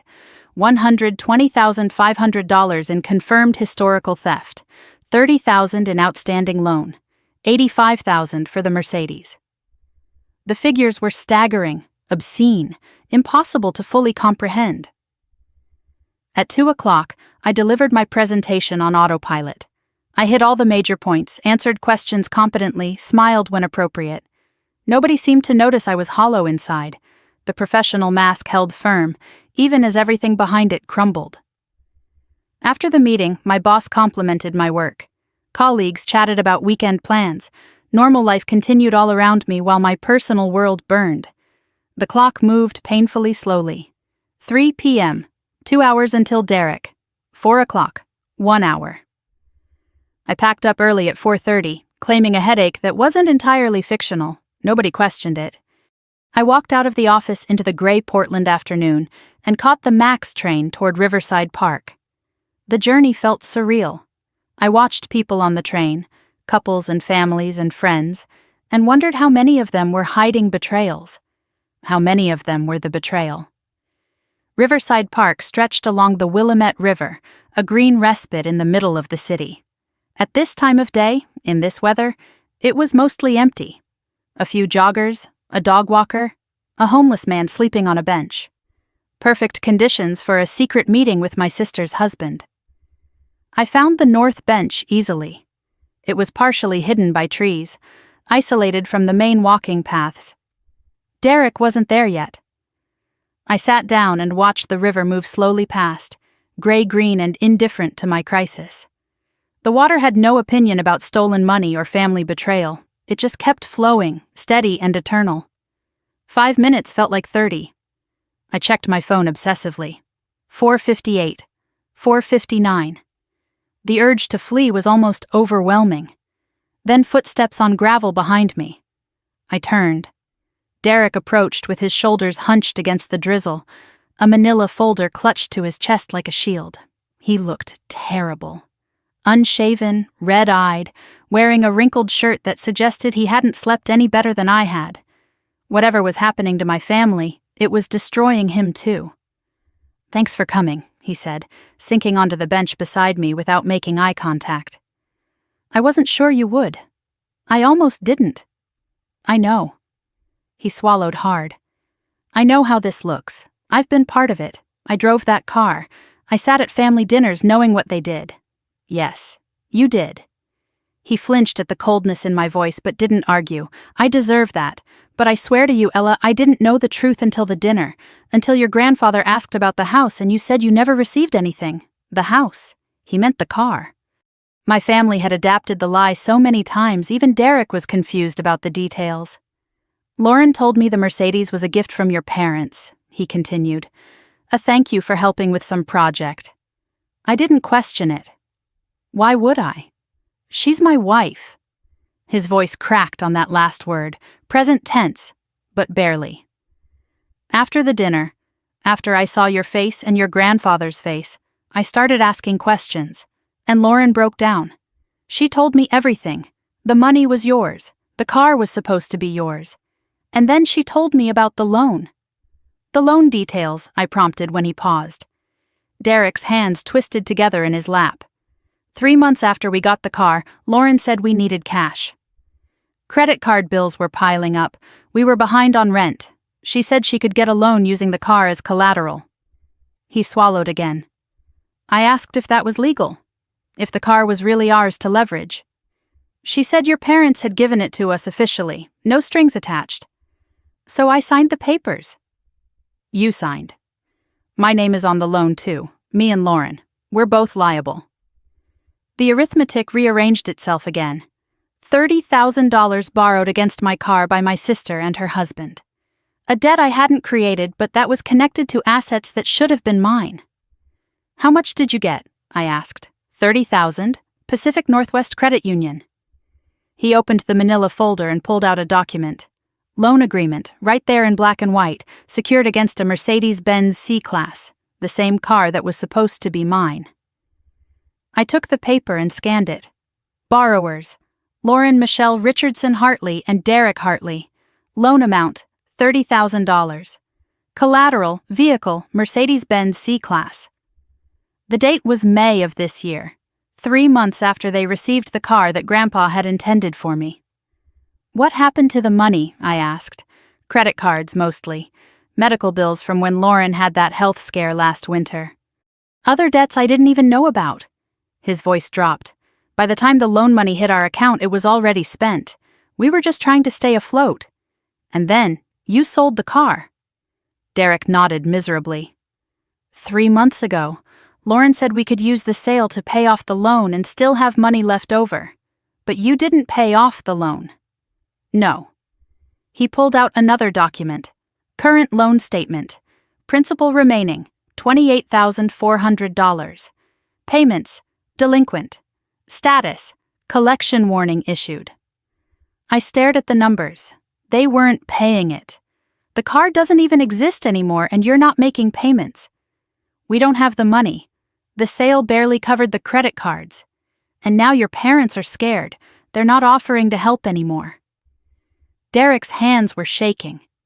"And I think they're going to try to pin this on us. Make us the scapegoats. The betrayal within the betrayal. My family had stolen my car, borrowed against it, sold it, kept the money, and now they were going to abandon Lauren and Derek to the debt." "There's one more thing," Derek said, reaching into his folder again. His hand came out with a printed screenshot, a text message exchange between Lauren and my mother, dated yesterday. I read it with growing horror. Lauren had written, "What do we do if Ella goes to a lawyer?" Mom's reply, "We deny everything. Say Dad was confused. Say the money was always for the family, not just Ella." Lauren again, "What about Derek? He knows too much." Mom's response made my blood run cold. If it comes to it, we say Derek pressured you. He's the outsider. Easier to blame. They're going to throw me under the bus, Derek said, his voice cracking completely now. Your mother, your sister, my own wife. They're planning to blame everything on me. I looked at him, really looked. He was crying now, quietly, embarrassed by his own tears. A grown man coming apart on a park bench because the family he had married into was preparing to sacrifice him. He wasn't a villain. He was a fool who had trusted the wrong people. Just like Grandpa. Just like me. You're giving me all of this, I said slowly, knowing it implicates you too. Derek nodded. I'd rather face the truth than be their fall guy. I'd rather lose everything honestly than keep anything through lies. I gathered the documents he had given me. Loan agreement, payment statement, screenshot of the conspiracy to blame him, evidence that strengthened my case exponentially. I'm meeting with my lawyer again, I told him. If you're willing to provide a formal statement, it would help. Not just me. You too. Get ahead of their story. Whatever you need, he said. I'm done protecting them. Lauren is still my wife, but I don't know who she is anymore, and your parents were supposed to be my family too. He stood to leave, then paused. There's something else Lauren said, when she was confessing everything to me. What? His jaw tightened. She said your mom told her this wasn't the first time they'd redirected your grandfather's gifts. She said there had been others, for years. Your mom called it managing expectations. Managing expectations. A clinical phrase for systematic theft. A polite way to describe a decade of robbing me blind. Derek walked away, leaving me alone on the bench with documents that proved my family's betrayal was even deeper than I had imagined. That evening, I spread everything across my kitchen table. The loan agreement, the payment history, the screenshot of my mother planning to frame Derek. I added them to the growing file of evidence, organizing everything chronologically, creating a paper trail that no lawyer could ignore. The mathematics kept getting worse. $85,000 original gift, $30,000 loan still outstanding, $120,000 in historical theft. The numbers blurred together into one damning conclusion. My family owed me roughly $150,000. Maybe more. I texted Grandpa with an update.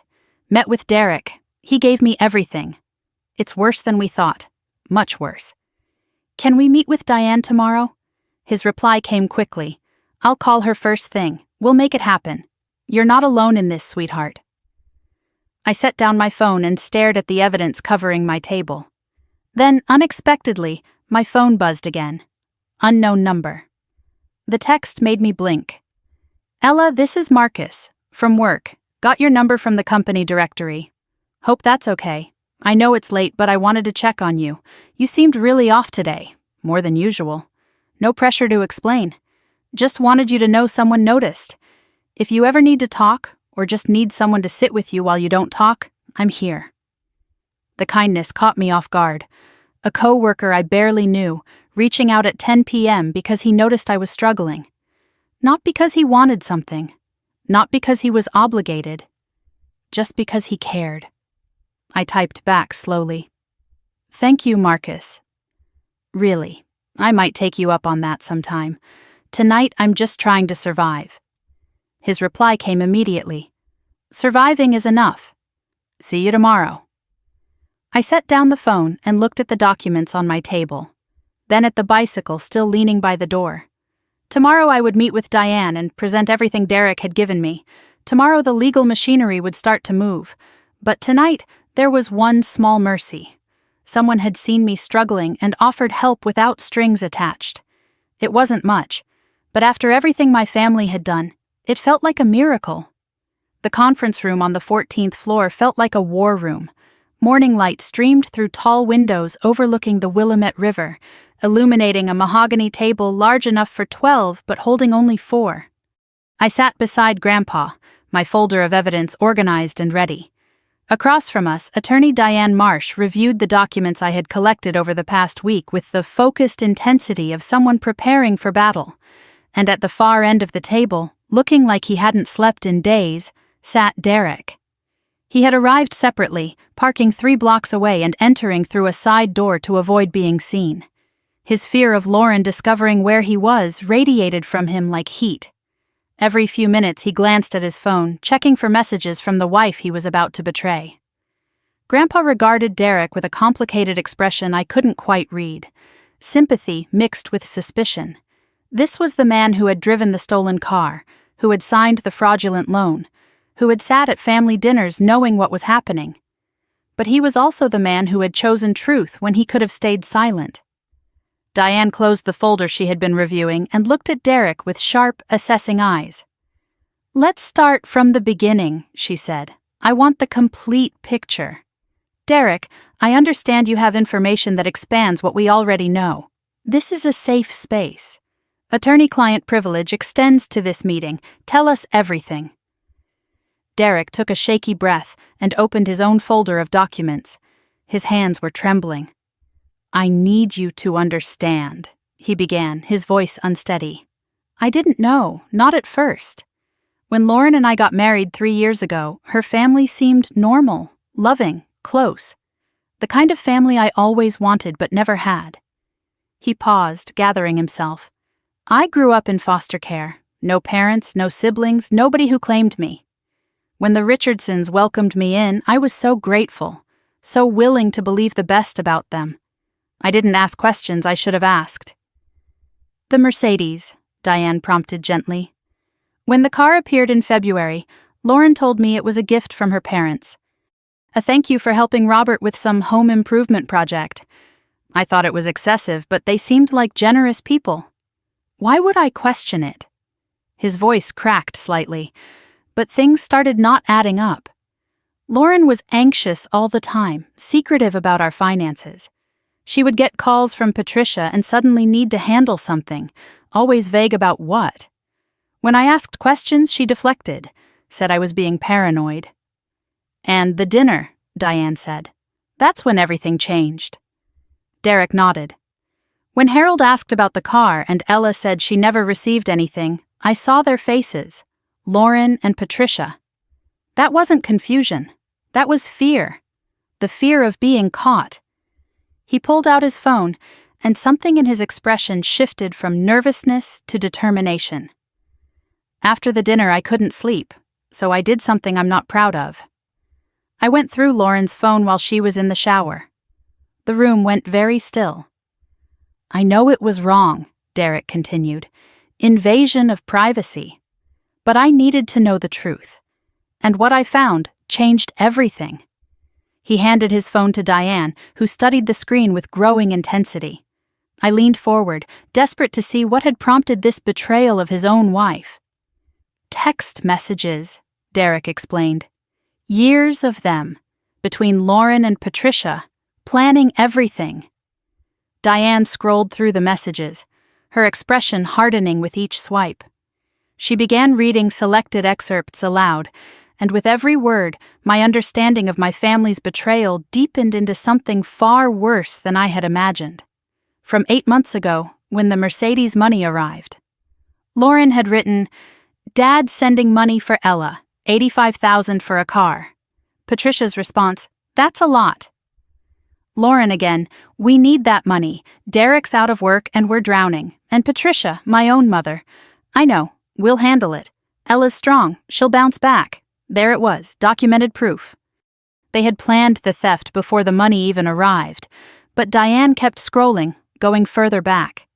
The messages weren't just about the car, they stretched back years, and the pattern that emerged made my stomach turn.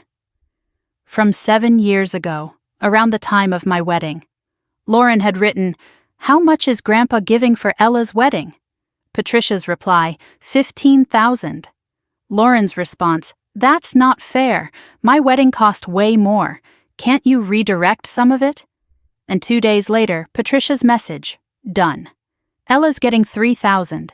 Rest goes to family fund." Lauren's reply, "Perfect. She won't notice. She's doing courthouse anyway." I felt the blood drain from my face. My wedding. My small, intimate courthouse wedding that I had convinced myself was romantic because I couldn't afford anything more.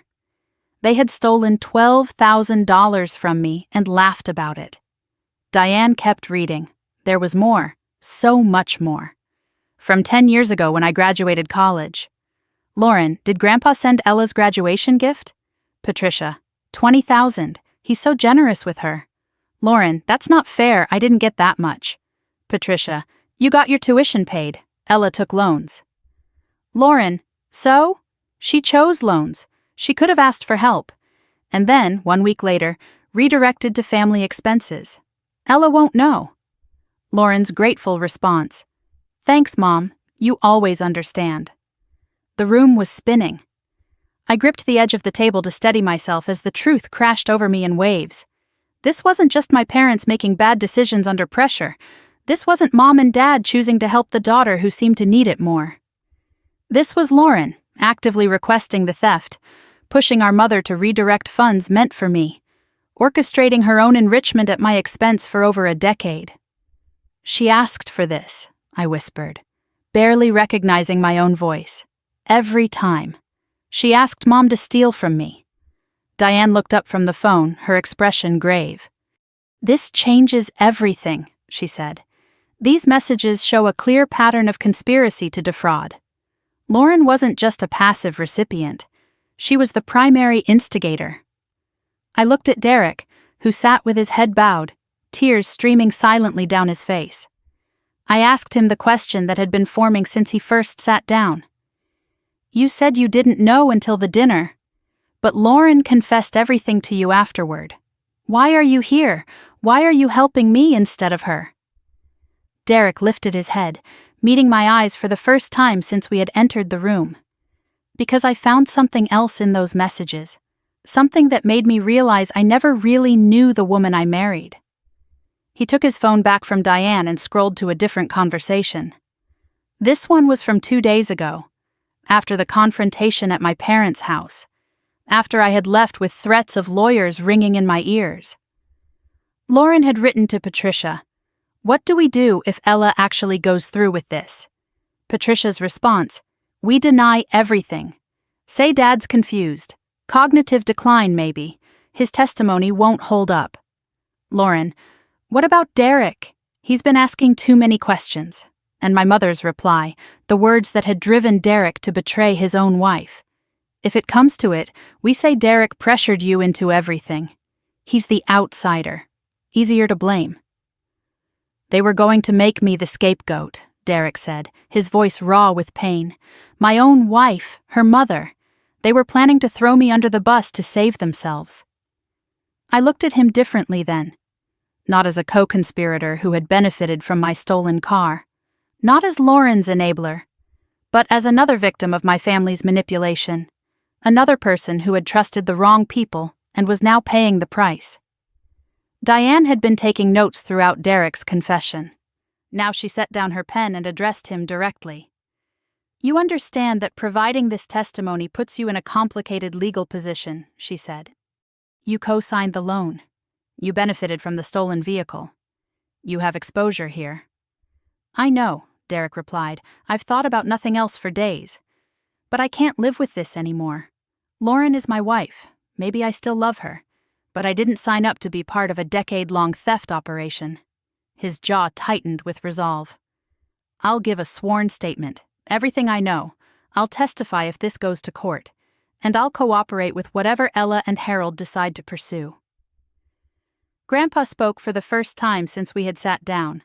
His voice was steady, but I could hear the grief underneath. "What happens to my money if we pursue this legally?" Diane considered the question carefully. "Based on what we have here, we're looking at multiple causes of action. Civil conversion for the Mercedes and the redirected funds. Fraud for the systematic deception. Potentially elder financial abuse, given that they exploited your trust and generosity to steal from your granddaughter." "Elder abuse?" Grandpa straightened in his chair. "Against me?" "They manipulated your relationship with your grandchildren to divert designated gifts," Diane explained. "That's a form of financial exploitation of a senior. Prosecutors take it seriously. Criminal charges are possible for Patricia and Robert. Maybe for Lauren, too." The weight of those words settled over the room. Criminal charges. Prison time. For my mother, my father, my sister. A week ago, I would have done anything to avoid that outcome. Now I wasn't sure what I wanted anymore. The loan situation complicates things, Diane continued. Derek, how far behind are the payments now? 3 months, he admitted. The notice I showed Ella was from last week, but we missed another payment since then. Lauren keeps saying she'll handle it, but she won't. Or can't. A secured loan 3 months delinquent is in serious default territory, Diane said. The lender will pursue aggressive collection.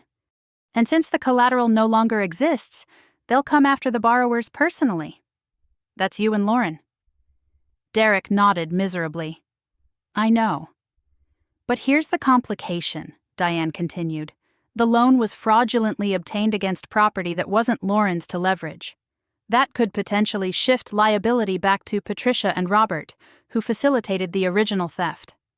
I ran the numbers in my head one more time. $85,000 original gift, $30,000 outstanding loan, $120,000 in historical theft. The total exceeded $150,000. More than enough to change someone's life. More than enough to have changed mine. Diane outlined her recommended next steps. First, a comprehensive demand letter itemizing every documented theft, from the Mercedes all the way back to my college fund. Total demand, $150,500 plus interest. 14-day deadline. Consequences clearly stated: civil lawsuit and potential criminal referral for fraud and elder financial abuse. Second, Derek's sworn statement, formally documenting everything he knew with text message evidence attached as exhibits.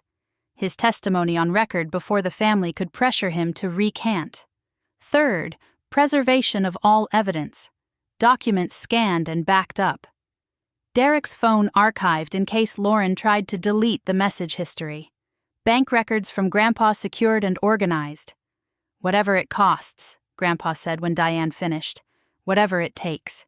They used my money to hurt my granddaughter for 10 years. That ends now. I looked around the room at my unlikely alliance. A grandfather who had finally seen through his daughter's lies.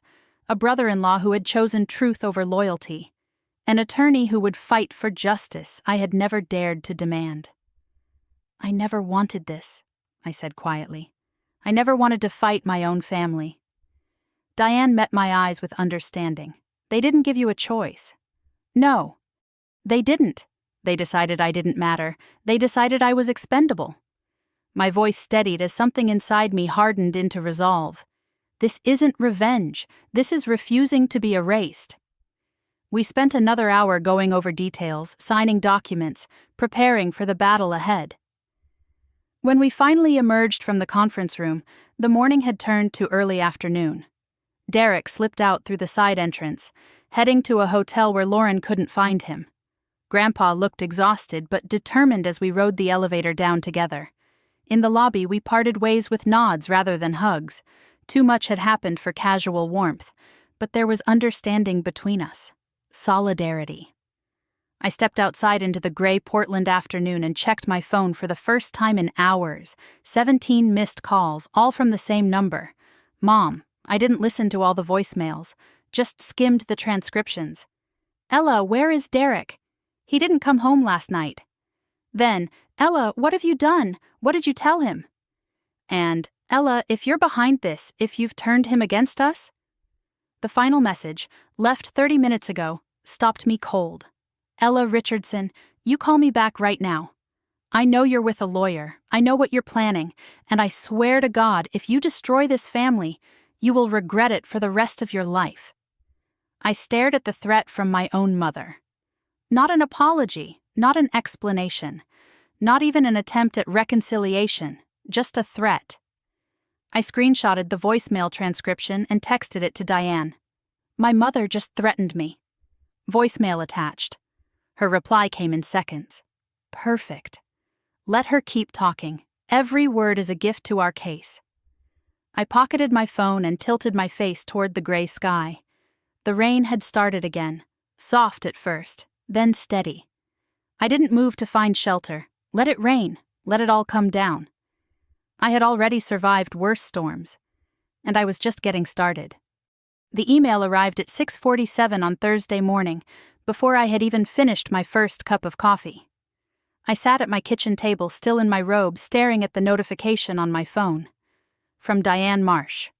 Subject line: Final draft, Richardson demand letter. Please review. Attachment: 12-page PDF. I opened it with trembling fingers and read every word. The letter was a masterpiece of legal precision. It itemized every theft Diane and I had documented: the Mercedes, the college fund, the wedding money, the smaller diversions across a decade. Total demand: $150,500 plus 6% annual interest. Deadline: 14 days from receipt. Consequences: civil lawsuit, potential criminal referral for fraud and elder financial abuse. Seeing it laid out in formal legal language made everything feel different, more real, more permanent. This wasn't just a family argument anymore. This was a legal action that would create records, generate court filings, become part of the public documentation of who my family really was.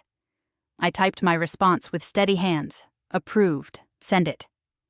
3 words that would detonate my family. Diane replied within minutes. Sent via certified mail and email. All 3 parties: Patricia, Robert, and Lauren. Receipt confirmation requested. The clock starts now. I set down my phone and stared at the ceiling of my tiny apartment. In 14 days, my family would either pay what they owed or face me in court. There was no middle ground anymore, no possibility of pretending this hadn't happened. I drove to Lake Oswego later that morning to tell Grandpa in person. The news felt too significant for a phone call, but as I turned onto his street, something felt wrong.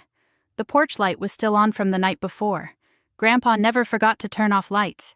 2 days' worth of newspapers sat piled by the front door. The garden looked neglected in a way I had never seen. I knocked, then used my spare key when no one answered. "Grandpa," I called into the quiet house. "It's Ella." I found him in the living room, still wearing yesterday's clothes, sitting in his armchair and staring at nothing. A cup of tea sat cold and untouched on the table beside him. He looked older than he had 2 days ago, smaller somehow. The weight of betrayal had aged him in ways I hadn't anticipated. "Grandpa? Are you okay?" He looked up slowly, taking a moment to focus on my face. "Ella, sweetheart, I didn't hear you come in." His voice was tired, older than I had ever heard it. I sat beside him on the ottoman and took his cold hand in mine. "When did you last eat?" He had to think about it. "Yesterday? Maybe the day before?" "Grandpa, I know." He squeezed my hand weakly. "I keep thinking about what they did, all the years. Every gift I sent, every check I wrote, thinking I was helping you. And they just took it, like it was nothing. Like you were nothing." His eyes filled with tears, and my heart cracked open. In 78 years of life, through building a business empire, through losing his wife to cancer, through every hardship I had witnessed, I had never once seen my grandfather cry. "I failed you, Ella," he whispered. "For 10 years, I failed you." I moved to sit on the arm of his chair, wrapping my arm around his shoulders the way he used to hold me when I was small. "No, Grandpa. You didn't fail me. You trusted your own daughter. That's not a crime. What they did is the crime." We sat together in silence for a long moment, 2 people bound by grief and betrayal, trying to find solid ground in a world that had shifted beneath our feet. I took charge of the morning the way he had taken charge of so many crises in my childhood. I made fresh tea and found crackers in his kitchen. I opened curtains and let light flood the dim rooms. I sat with him while he ate a little, watching the color slowly return to his face. "Your grandmother warned me," he said between small bites. "She always said Patricia coddled Lauren too much. She worried about you, said you were too quiet, too self-sufficient. She told me once, Harold, just because Ella doesn't ask doesn't mean she doesn't need." "I miss her," I said quietly. "So do I. Every day." He set down his teacup and met my eyes. "She would have caught this years ago. She would have asked you directly whether you received what I sent. I should have done the same. You're doing it now. That's what matters." I noticed his breathing was shallow, his color still not quite right. "When was your last doctor's appointment?" He waved off my concern. "I'm fine, just tired." "You're not fine. You're not eating, you're not sleeping. I'll be fine once this is resolved." I made him promise to see his doctor the next day. Non-negotiable. He agreed with a faint smile that reminded me of the grandfather I knew before all this began. "Bossy," he said, "just like your grandmother." I was in his kitchen making soup when my phone started buzzing relentlessly. Text after text, notification after notification. The family had received the demand letter. Mom's messages came in rapid succession, each more hysterical than the last. "What is this? Ella, what have you done? A demand letter? Are you insane? You're going to destroy this family over money? Your father is beside himself. I hope you're happy. Call me right now." Dad sent one text, formal and cold. "Ella, this is extremely disappointing. I expected better from you. We will be consulting our own attorney." From Lauren, nothing. Complete silence. The mastermind was calculating her next move. I didn't respond to any of them. Diane had been clear. Let them react. Don't engage. Everything they say can be used later. I screenshot every message and forwarded them to her. Documentation, evidence, ammunition. Mom's voicemails piled up throughout the afternoon. I didn't listen to them all, just skimmed the transcriptions. Crying, guilt-tripping, threatening in turn. "How could you do this to your own mother? After everything we've done for you. If you think you can take money from this family, you have another thing coming." I showed Grandpa the messages. His jaw tightened as he read through them. Not one apology, he observed. Not one acknowledgement of what they did. Just anger that they got caught. That tells you everything you need to know. He was right. In all those hysterical texts and tearful voicemails, not once did my mother admit she had done anything wrong. Not once did she say the words, "I'm sorry." It was all about her feelings, her reputation, the family she claimed I was destroying, as if I was the one who had spent 10 years stealing. The next morning, I went back to work because I didn't know what else to do. The marketing firm felt surreal after everything that had happened, all these people going about their normal lives while mine was in chaos. I sat at my desk and stared at spreadsheets and tried to pretend I was a person who cared about quarterly metrics. Marcus appeared at my cubicle around 11 with 2 cups of coffee. "You look like you could use this." I accepted the cup gratefully. "Thanks. Long night." He leaned against my cubicle wall, studying me with those observant eyes. "You've had a lot of those lately." "Family stuff," I said vaguely. "It's complicated. Family stuff usually is." He took a sip of his coffee. "I'm not going to pry. But if you ever want to talk about it or even just need a distraction, I know a decent Thai place around the corner." My treat. The offer was so normal, so kind, that I felt tears prick my eyes unexpectedly. Since when did anyone offer to help me without expecting something in return? "That actually sounds nice," I admitted. "Maybe later today? I could use a break." His smile was warm and uncomplicated. 1 o'clock, I'll come get you." Lunch with Marcus was the first normal hour I had experienced in weeks.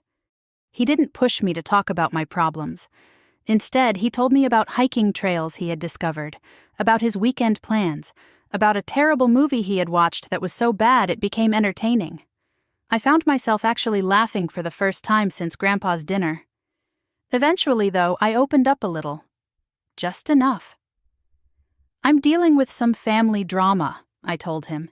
"It's turned into a legal situation. I'm kind of in the middle of a war I never wanted to fight." Marcus nodded, his expression sympathetic but not pitying. I figured it was something like that. "You've seemed different lately. Heavier. Like you're carrying something no one else can see. That's exactly what it feels like." He hesitated, then said something that surprised me. "By the way, I looked into that Mercedes dealership thing you mentioned." I went very still. I never mentioned a dealership to him. A friend of mine works at the Pacific Motors location on Burnside, he continued. If you ever need to track down sales records or anything like that. How did you know about a Mercedes? He had the grace to look embarrassed. I overheard you on the phone the other day, in the break room. You were talking to someone about a car, about family, about theft. I didn't mean to eavesdrop, but once I heard, I couldn't unhear. My guard went up immediately. Has he been investigating me? Was he going to gossip? Could I trust him? Marcus read my expression and held up his hands. I'm not trying to get involved. I'm not going to tell anyone. I just have a friend who might be able to help, that's all. If you want the help. If you don't, we never had this conversation. I considered his offer. Independent dealership records would corroborate everything Derek had told me. Documentation that didn't come from my family at all. It could be valuable. Your friend can be discreet? Completely. Off the books. Let me think about it. I'll let you know. We walked back to the office together, and I found myself feeling slightly less alone than I had that morning. An unexpected ally in an unexpected place. That evening, I sat in my apartment surrounded by evidence folders and waited. Lauren still hadn't responded to the demand letter. Mom's hysterics had died down, replaced by ominous silence. Dad hadn't contacted me again after his single cold text. The waiting was almost worse than the fighting. At least when they were attacking, I knew what I was dealing with. This silence felt like the calm before something worse. My phone buzzed around 10 p.m. A text from an unknown number that turned out to be Lauren. The message was long and cold and calculated. Ella, I received your lawyer's letter. Very impressive. But you've made a serious miscalculation. You think you have evidence? You think Derek is on your side? You think Grandpa's word matters? Let me tell you how this is actually going to go. Grandpa is 78 years old. His memory isn't what it used to be. Any lawyer we hire will argue he's confused, maybe even suffering cognitive decline. Derek is a co-conspirator trying to save himself. His testimony is worthless. And you? You're a bitter divorcee who's jealous of her more successful sister. That's the story we'll tell, and people will believe it, because I'm the likable one. I always have been. My blood ran cold as I kept reading. Drop this, now. Walk away. If you don't, I will make sure everyone knows what kind of person you really are. I'll tell the extended family. I'll tell your co-workers. I'll tell anyone who will listen. You'll be the crazy, greedy, ungrateful daughter who tried to destroy her own family. Your choice. I read Lauren's threat 3 times. The mask was fully off now. No tears, no apologies, no pretense of being the fragile little sister who never meant any harm. This was the real Lauren, strategic, ruthless, calculating. I screenshot the entire message and forwarded it to Diane with a note. Lauren's response. She's threatening to discredit Grandpa's mental competence and paint me as unstable. Diane's reply came in 2 minutes. This is exactly what we needed. She just admitted she knows about the evidence and is planning to obstruct. Keep her talking if you can. I stared at my phone, considering my options. I could ignore Lauren. I could try to reason with her. I could fire back with threats of my own. Instead, I typed the truth. Lauren, I'm not dropping anything. I have 10 years of documentation proving what you did. Grandpa has bank records. Derek has texts. I have everything. You can threaten me all you want. But here's the truth. I'm not the scared little sister who stays quiet to keep the peace anymore. You took $150,000 from me. You took my car, my college fund, my wedding money. And you're going to pay it back. Every cent. See you in court. I hit send before I could second-guess myself. Then I set down my phone, walked to my window, and looked out at Portland's lights through the rain. My family was about to declare full war. Lauren would attack my reputation. Mom would cry and manipulate. Dad would enable and deflect. They would hire expensive lawyers and try to make me look like the villain. But they had miscalculated. The old Ella would have cried herself to sleep. The old Ella would have questioned whether she was really worth fighting for.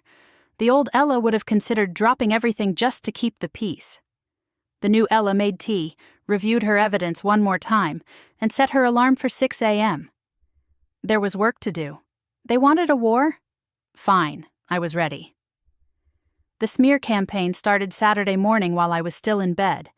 I woke to my phone buzzing relentlessly, notification after notification flooding the screen. But these weren't from Mom or Dad or Lauren. These messages came from people I hadn't heard from in months. Extended family members who suddenly had opinions about my life. Aunt Carol, my mother's sister, had sent a lengthy text. "Ella, I just heard what's happening. I'm so disappointed in you. Your mother called me crying. She says you're trying to sue your own family? After everything they've done for you? How could you be so ungrateful?" Uncle Richard, my father's brother, was more direct. "Ella, I don't know what's gotten into you, but this needs to stop. Your father is a good man. He doesn't deserve this. Family doesn't do this to each other." My cousin Megan, Lauren's age and always closer to her than to me, sent the most dismissive message of all. "Heard about the lawyer thing. Yikes. Lauren is devastated. Maybe chill?" I scrolled through message after message, my stomach sinking with each one. They all carried the same theme. I was the villain. I was tearing the family apart. I was ungrateful and bitter and needed to be stopped. Lauren had activated the family network overnight. She had controlled the narrative before I even had a chance to share my side. She had painted herself as the victim and me as the aggressor, and everyone had believed her without question. Not one of them had asked for my perspective. Not one of them had wondered if maybe there was more to the story.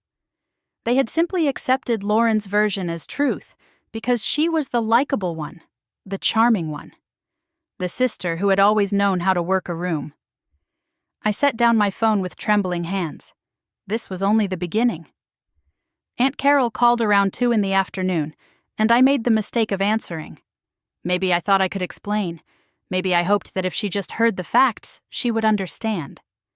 "Ella, honey," she began in that concerned voice that wasn't really concerned at all. "I'm calling because I'm worried about you.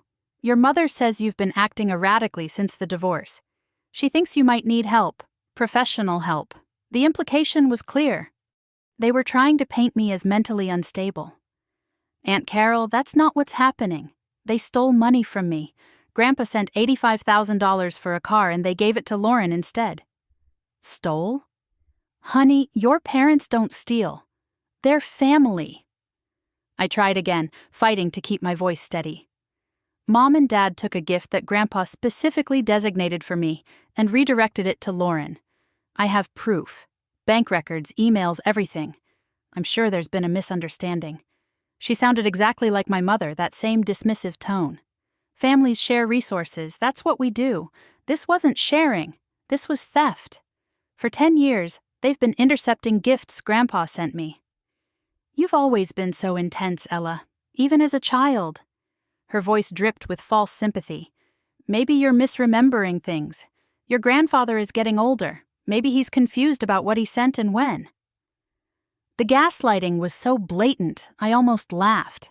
My grandfather, who had run a successful trucking company for 40 years, who kept meticulous records of every financial transaction, who could recite shipping manifests from memory well into his 70s. They wanted people to believe he was confused. "Why would Patricia lie?" Aunt Carol continued. "She loves you." The call ended badly. I hung up when it became clear that nothing I said would penetrate her loyalty to her sister. She had already decided I was the problem. Any evidence I offered would simply be reframed as proof of my instability. Before I could process that conversation, my phone buzzed with a Facebook notification. My stomach dropped when I saw it. Lauren had posted a lengthy status update, and it was public, visible to everyone. "I don't usually share personal things here," her post began, "but I need support from my community right now. My sister has decided to sue our family over a misunderstanding about money. She's hired lawyers. She's threatening our elderly grandfather. She's tearing us apart." The lies kept flowing, all because she feels entitled to things that were given freely as family support. I'm heartbroken. My parents are devastated. Our grandfather is confused and being manipulated. Please keep us in your thoughts. This is the hardest thing I've ever faced. She ended with the most manipulative line of all. "I love my sister, but I don't recognize who she's become." The comments were already piling up, hundreds of them. "So sorry, Lauren, stay strong. Some people are just toxic. You're better off without her. Family should never do this, sending love. She sounds jealous, you've always been the sweet one." People I had gone to high school with were commenting their support for Lauren. Coworkers might see this post. My reputation was being shredded in real time, and there was nothing I could do to stop it. The worst part was how perfectly Lauren played the victim. The tears, the vulnerability, the "I love my sister despite everything." She was the sympathetic figure. I was the villain. And anyone who didn't know the truth would believe exactly what she wanted them to believe. I wanted to comment, to defend myself, to post the evidence and let everyone see what had really happened. But Diane's voice echoed in my mind. "Don't engage publicly. Don't give them ammunition. We fight this in court, not on social media." I closed the app, but the damage was already done. Sunday was worse. I didn't leave my apartment. I couldn't face the world knowing what was being said about me online. I kept refreshing Lauren's post obsessively, watching the comments multiply, each one a small knife in my chest. The self-doubt crept in during the quiet hours. What if I was overreacting? What if this wasn't worth destroying the family over? What if I should just let it go? The old programming whispered in my ear. Be the bigger person. Keep the peace. Sacrifice yourself so everyone else can be comfortable. I pulled out the evidence and spread it across my kitchen table.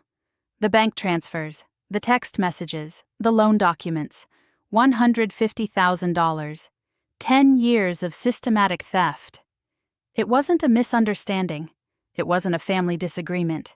It was documented, calculated fraud. But the world didn't know that. The world saw Lauren's tears and believed her. By Sunday evening, I was falling apart. I hadn't eaten properly in 2 days. I couldn't sleep more than a few hours at a time. My chest felt tight constantly, anxiety humming through my body like an electrical current. I sat on my floor with my back against the wall and cried, ugly, gasping sobs that racked my entire body. The same tears I had shed in that parking lot after the confrontation, but worse now, because now I was alone against an army. My family had turned against me. The extended relatives had chosen their side. Lauren was winning the public narrative war, and I was sitting in my tiny apartment, surrounded by evidence that no one wanted to see. The knock on my door startled me so badly I almost screamed. I considered not answering. I wasn't expecting anyone. I looked terrible, eyes swollen and face blotchy from crying. But something made me check the peephole. Marcus stood in my hallway, holding a paper bag and looking concerned. I opened the door slowly, too exhausted to pretend I was okay. "How do you know where I live?" He held up the bag. "Company directory has emergency contact info, including addresses. I brought Thai food, the good kind." "You didn't answer my texts today, or yesterday." I got worried. I could have sent him away. I could have insisted I was fine, closed the door, gone back to crying alone on my floor. But I was so tired of pretending, so tired of being strong. I stepped aside and let him in. We ate in my small kitchen, surrounded by the evidence folders I hadn't bothered to hide. Marcus didn't push for information. He talked about random things. A hiking trail he had discovered. A terrible movie he had watched. Normal conversation. Oxygen for my suffocating mind. Eventually, I couldn't hold it in anymore. "I'm not okay, Marcus, I know. How do you know?" "Because I've seen that look before. I've worn that look before." He told me briefly about something similar he had gone through years ago. Family betrayal, different details, but the same pain.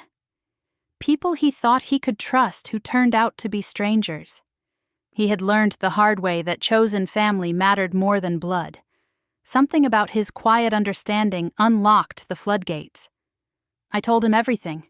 The dinner, the Mercedes, the bicycle, the college fund and the wedding money, Lauren's texts and Derek's testimony. 10 years of theft condensed into 30 minutes of confession. Marcus listened without interrupting. He didn't minimize or gaslight. He didn't tell me to forgive and forget. He just listened. When I finished, he asked a simple question. You have actual documentation? Bank records, texts, everything? Yes. Enough to prove all of it. And they're still calling you the villain? His verdict came without hesitation. Ella, you're not the villain. You're the person finally fighting back. They're not upset because you're wrong. They're upset because you're right. And right people with evidence are dangerous to liars. The validation I had been starving for washed over me like warm water. Someone outside the situation. Someone with no stake in the family narrative. Telling me I wasn't crazy. I don't know if I'm strong enough for this, I admitted, my voice cracking. You've been strong your whole life. That's why they targeted you. But you don't have to be strong alone anymore. He reached across the table and covered my hand briefly with his. Let me help. Whatever you need. Research, moral support, someone to sit with you when it gets too heavy. You've been carrying this by yourself for months. Let someone share the weight. I wasn't used to accepting help. Wasn't used to trusting people outside my family. But my family had proven they couldn't be trusted. Maybe it was time to try something new. Okay, I said. Thank you, Marcus. That's what friends are for. He smiled, and for the first time in days, I almost smiled back. After Marcus left, Grandpa called. His voice was steadier than it had been Thursday, stronger. The crisis hadn't broken him after all. Sweetheart, I heard what's happening. The Facebook thing. My heart sank. You saw it? Your Aunt Carol called me. Tried to convince me that you're manipulating me. That I'm confused and you're taking advantage. What did you say? I could hear the steel in his voice. I said I've been running businesses and managing finances for 60 years. I said I have bank records going back decades.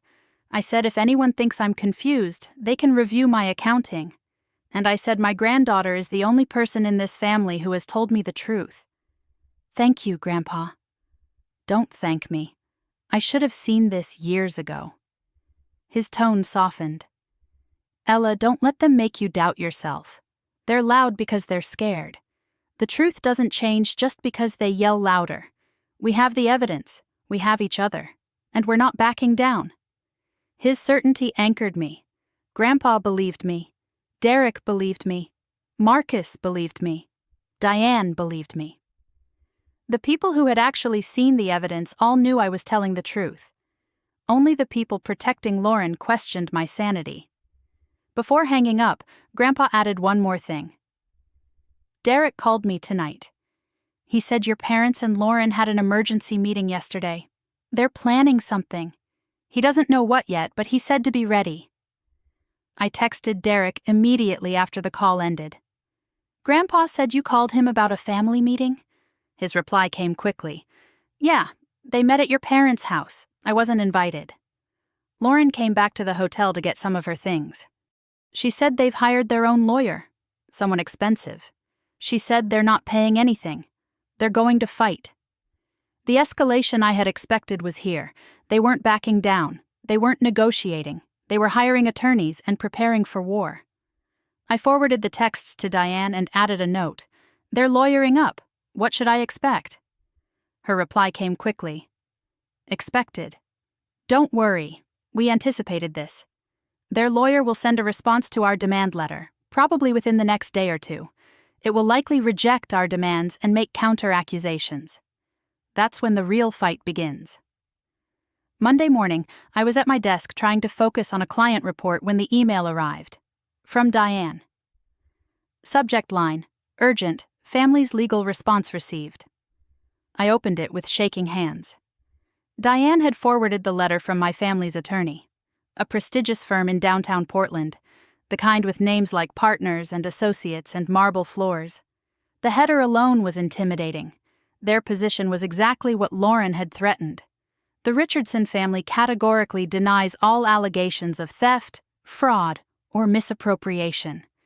Any gifts from Harold Richardson were given to the family unit, not to specific individuals. Ella Richardson is pursuing a frivolous claim motivated by jealousy and post-divorce instability. The attacks got worse. Harold Richardson's mental competency regarding financial matters is questionable and may require professional evaluation. Derek Hartley's testimony is tainted by his own legal exposure and cannot be considered reliable. And the final threat. If this matter proceeds to litigation, we will pursue counterclaims for defamation and intentional infliction of emotional distress. Diane's note at the bottom was reassuring. They're playing hardball, threatening to discredit Grandpa's competency and sue you for defamation. This is standard intimidation. Don't panic. We have more evidence than they realize. Let's meet tomorrow to prepare our next move. I stared at the email until my vision blurred. My family wasn't just denying the theft. They were attacking, threatening to question my grandfather's mental fitness, threatening to sue me for telling the truth. The people who had stolen $150,000 from me were threatening to sue me. I closed my laptop and took a slow breath. The fear was there, sharp and real. But underneath it, something harder was forming. Something that refused to break. They wanted a war. Fine. I would give them one they would never forget. The morning of the mediation arrived cold and gray, typical November weather in Portland. I woke at 5 because sleep was impossible anyway, and spent 2 hours preparing in ways that had nothing to do with evidence or legal strategy. I showered and dressed in my most professional outfit, a charcoal suit with a white blouse that made me look serious and competent. I pulled my hair back from my face and applied minimal makeup. This wasn't a day for sympathy. This was a day for strength. The evidence folder sat on my kitchen table where it had lived for weeks. Every document organized, every screenshot printed, every bank statement highlighted and annotated. 2 weeks of preparation compressed into one thick manila folder that would determine my future. I picked it up and headed for the courthouse. Multnomah County Courthouse was an imposing stone building in downtown Portland, all columns and steps and architectural weight designed to convey authority. I had never been inside before, never needed to, never imagined I would be suing my own family in a place like this. Diane was waiting on the steps when I arrived, briefcase in hand, looking sharp and ready for battle. Her confidence steadied my racing heart. "How are you feeling?" she asked, terrified, determined, both. "Good." She smiled slightly. "That's exactly right." Grandpa arrived moments later in a hired town car, insisting that a day this important required proper transportation. He emerged slowly, leaning on his cane more heavily than usual, but his eyes were clear and his jaw was set. He wore his best suit, the one Grandma had bought him 30 years ago for their anniversary. It still fit perfectly. "Let's finish this," he said simply. Derek arrived separately, parking blocks away and approaching through a side entrance. He looked terrible, unshaven and exhausted.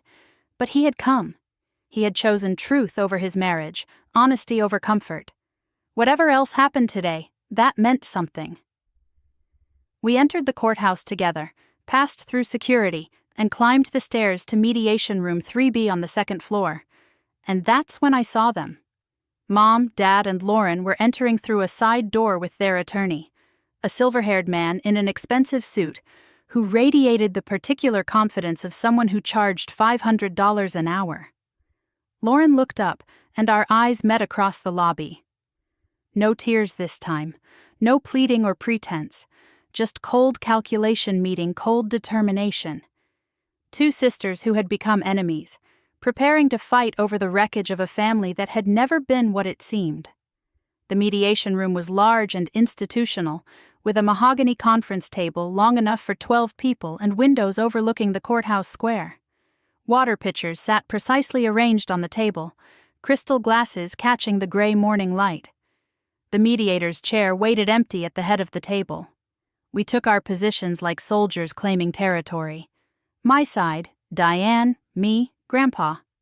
Derek sat slightly apart, a witness rather than a party. Their side, the expensive attorney, Mom clutching tissues, Dad staring at the table, Lauren sitting perfectly still with her hands folded. Nobody spoke. The tension was thick enough to choke on.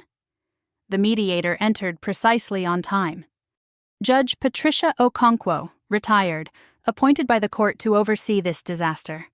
She was an African-American woman in her 60s with silver locks and reading glasses, radiating the quiet authority of someone who had spent decades sorting through human conflict. "Good morning, everyone," she said, settling into her chair. "Let's begin." Diane presented our case first. She was methodical and devastating, walking through every piece of evidence I had gathered over the past weeks.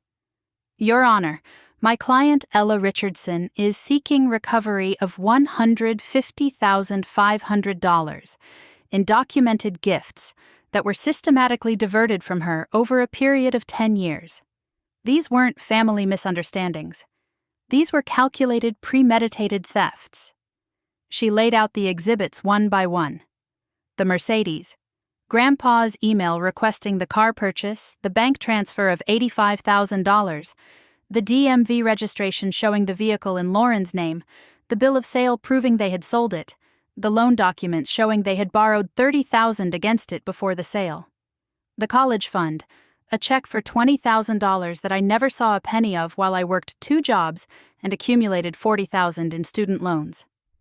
The wedding money, $15,000 sent, $3,000 received, while Lauren threw a lavish celebration at a country club.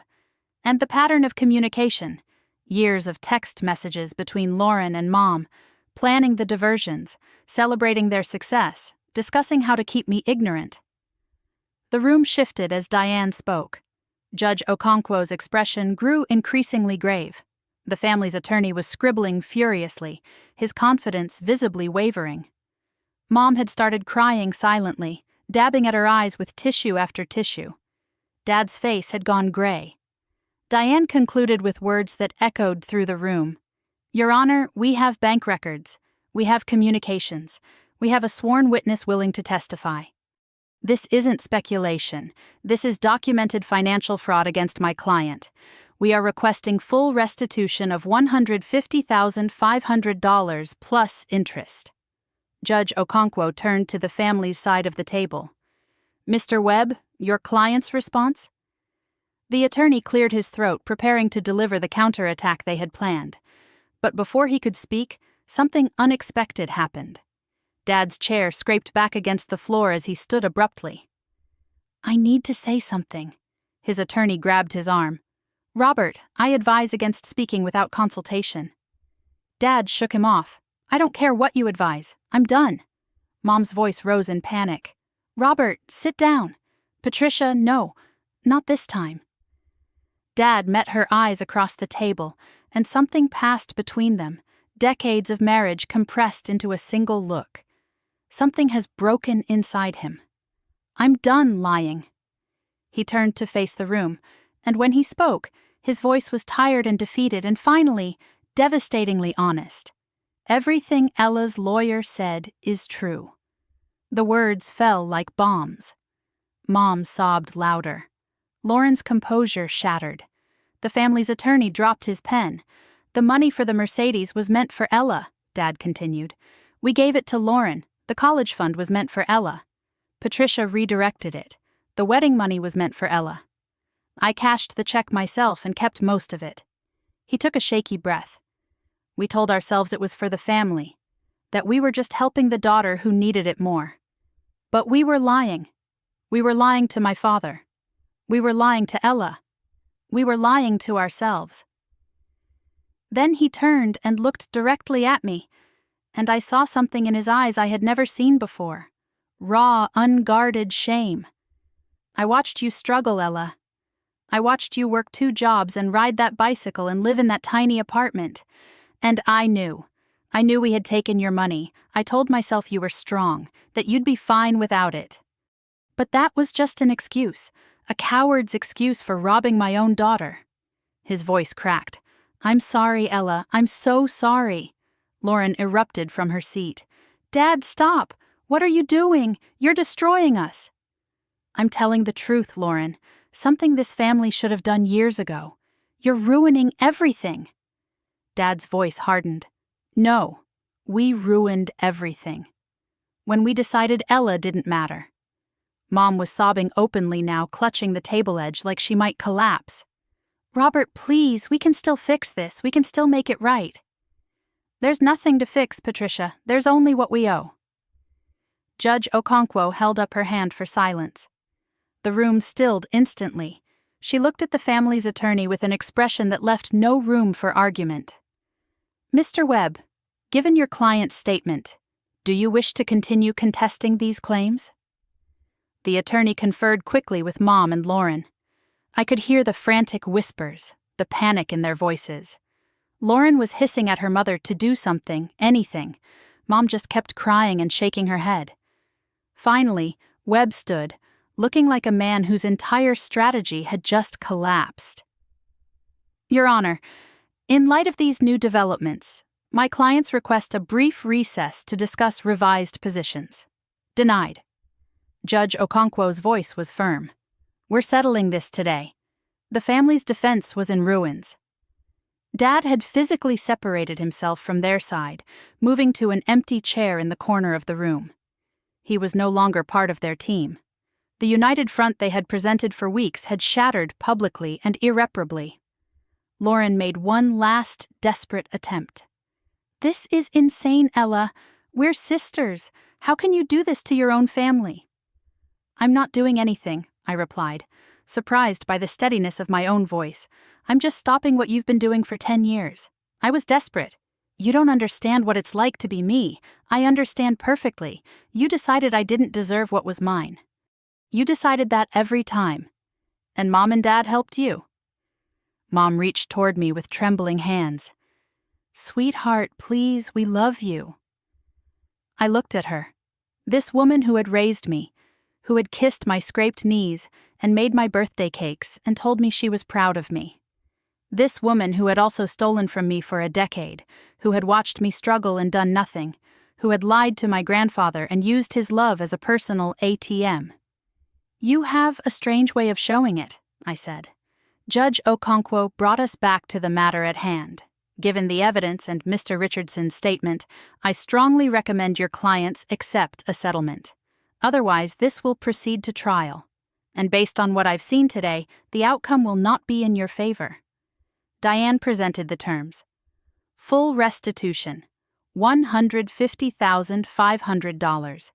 Interest at 6% over the theft period, additional $27,090. Total, $177,590. Payment plan acceptable, monthly installments over 3 years. If terms violated, immediate civil judgment, plus referral for criminal fraud charges. The family's attorney conferred with Mom and Lauren in heated whispers. "We don't have that kind of money," Lauren protested. "We'll have to sell the house." Webb's response was quiet but firm. "You don't have a choice." Derek spoke for the first time since entering the room. "The $30,000 loan, that's mine and Lauren's responsibility. I'll pay my half. Separately. I'm not asking Ella to cover my mistakes." The negotiations continued for another hour, hammering out details and responsibilities. In the end, the agreement looked like this. Patricia and Robert would pay $117,590, covering the Mercedes' original gift and historical theft. Lauren would pay $30,000, plus her portion of interest for the loan she had initiated. Derek would pay $15,000 for his half of the loan. Papers were pushed across the table. Mom signed with trembling hands, mascara streaking her cheeks. Lauren signed without looking up. Dad signed with something that looked almost like relief. It was done. $177,590, acknowledged owed to me. Legal, documented, enforceable. 10 years of theft finally accounted for. The room emptied slowly afterward. Judge Okonkwo thanked everyone and departed. The family's attorney fled quickly, eager to escape the disaster. Derek slipped out through a side door, heading back to the hotel where he had been hiding from Lauren for weeks. Mom, Dad, and Lauren huddled in the corner, their alliance fractured beyond repair. Grandpa found me by the windows. His eyes were wet but clear. "You did it, sweetheart. You stood up for yourself." "We did it, Grandpa," No. This was you. I just provided the evidence. He took my hands in his weathered ones. You finally claimed what was yours. Diane gathered her files with professional satisfaction. Textbook case, Ella. They had no defense once the father confessed. I'll have the formal agreement drafted by end of week. I nodded, waiting to feel triumphant, waiting to feel victorious. Instead, I felt empty, not happy, not sad, just done. As I turned to leave, Mom stepped into my path. Her face was ravaged by tears, makeup destroyed, the careful composure she had maintained for decades completely shattered. Ella, please. I waited. I know you hate us. But please, is there any chance you can ever forgive us? I looked at my mother, the woman who had raised me, fed me, tucked me in at night, who had also stolen $150,000 from me, who had watched me suffer and chose her other daughter every single time. I don't hate you, Mom. Her face lifted with desperate hope. But I don't trust you, and I don't know if I ever will again. Forgiveness isn't something I can promise right now. Maybe someday, maybe never, but today I need you to leave me alone. I walked past her, down the courthouse hallway, Grandpa beside me. The weight on my shoulders was lighter, but the grief remained. I had won. I had gotten justice. But it didn't feel like victory. It felt like a funeral for the family I thought I had. Outside, the sun had broken through Portland's gray clouds. I stood on the courthouse steps, breathing fresh air, trying to feel something other than exhausted numbness. My phone buzzed. Marcus. How did it go? I typed back. We won. They're paying everything. His reply came immediately. That's amazing. How do you feel? I stared at the question for a long moment, searching for the right words. Finally, I typed the only honest answer. I don't know yet. I'll let you know when I figure it out. I pocketed the phone, took Grandpa's arm, and walked into the sunlight, leaving the courthouse and the family I once knew behind me. The notification arrived on a Saturday morning while I was making coffee. 2 weeks had passed since the mediation, 2 weeks of strange quiet after months of chaos. I was standing in my tiny kitchen, still in my robe, when my phone buzzed with an alert from my bank. Deposit received. Amount $4,932.78. Sender, Richardson Family Trust. Memo. Settlement payment, 1 of 36. I stared at the screen until the numbers blurred. The first installment of $177,590. They were actually paying. After everything, after the lies and the threats and the smear campaign, they were honoring the agreement. It was real. It was happening. I had expected to feel triumphant when this moment came, vindicated, victorious. Instead, I felt something more complicated. Relief, certainly. Validation that the fight had been worth it. But also grief I hadn't anticipated. Every payment would be a reminder of what my family had done. Every deposit a monument to betrayal.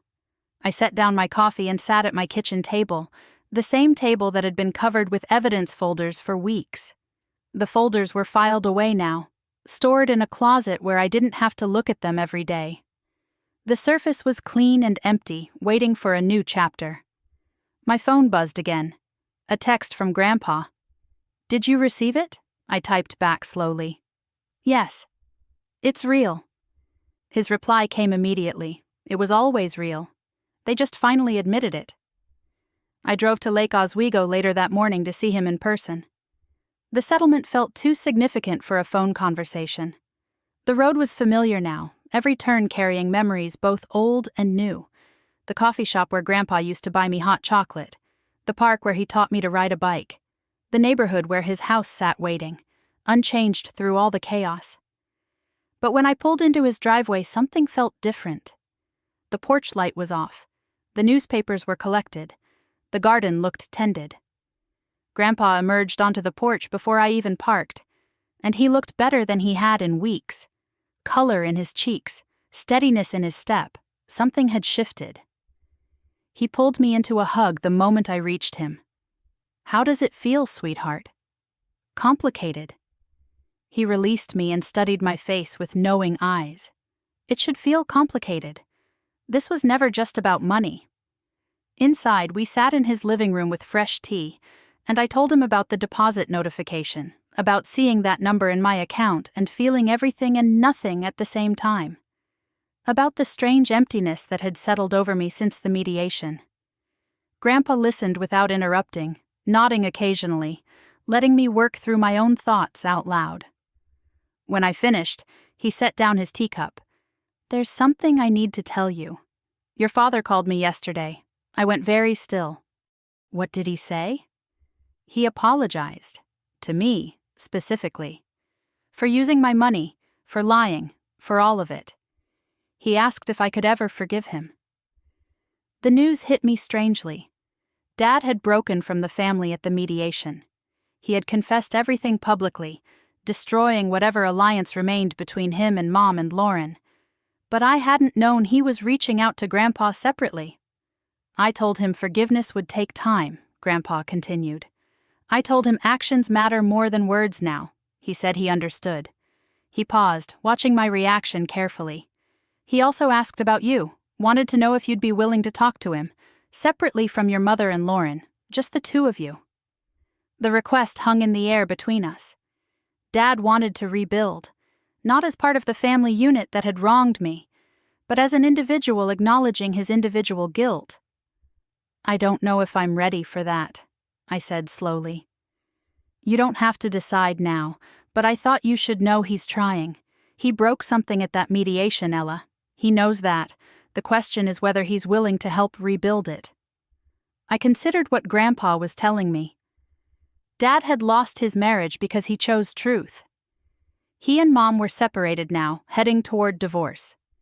He was living alone for the first time in 35 years, in a small apartment in Beaverton, facing the consequences of decades of complicity. It didn't erase what he had done, but it meant something. "I'll think about it," I told Grandpa. "More than think, maybe." He smiled slightly. "That's all I ask." After we finished our tea, I asked about the one person who hadn't contacted me since the mediation. Lauren. Complete silence for 2 weeks. No texts, no calls, no social media attacks. The smear campaign had stopped as suddenly as it began. Grandpa told me what he knew, which wasn't much. Derek had filed for divorce and moved out of state to stay with family. Lauren had moved back in with Mom temporarily while Dad was in his apartment. According to what Derek had heard through mutual friends, she was not doing well. But the details were vague, and I found I didn't want to know more. The strange thing was, I didn't miss her. I had expected to grieve the relationship, to mourn the sister I thought I had. Instead, I felt mostly nothing, as if Lauren had become a stranger long before I realized it, as if the fragile little sister had always been a performance I was the last to see through. I was getting ready to leave when my phone buzzed with a text from an unknown number. The preview made my breath catch. "Ella, it's Lauren. Please don't delete this. I need to tell you something." I opened the message with a mix of dread and curiosity. "I'm not asking for forgiveness. I know I don't deserve it. I'm not making excuses. There aren't any. I just need you to know that I understand now. What I did wasn't just about money. It was about seeing you as less than me, thinking I deserved more because I needed more. That was wrong, not just morally wrong, fundamentally wrong." The message continued. "You were never less. You were always more. More capable, more resilient, more real. And I punished you for it. I'm in therapy now, trying to understand why I became this person. I don't expect you to care. I don't expect anything. I just needed to say it, even if you never respond. I'm sorry, Ella, for all of it." I read the message 3 times, searching for manipulation, looking for the angle. But it didn't sound like Lauren's usual performances. It sounded like honesty, raw and uncomfortable and possibly genuine. I didn't respond, not yet, maybe not ever. But I didn't delete it either. I saved it as evidence of something I hadn't expected.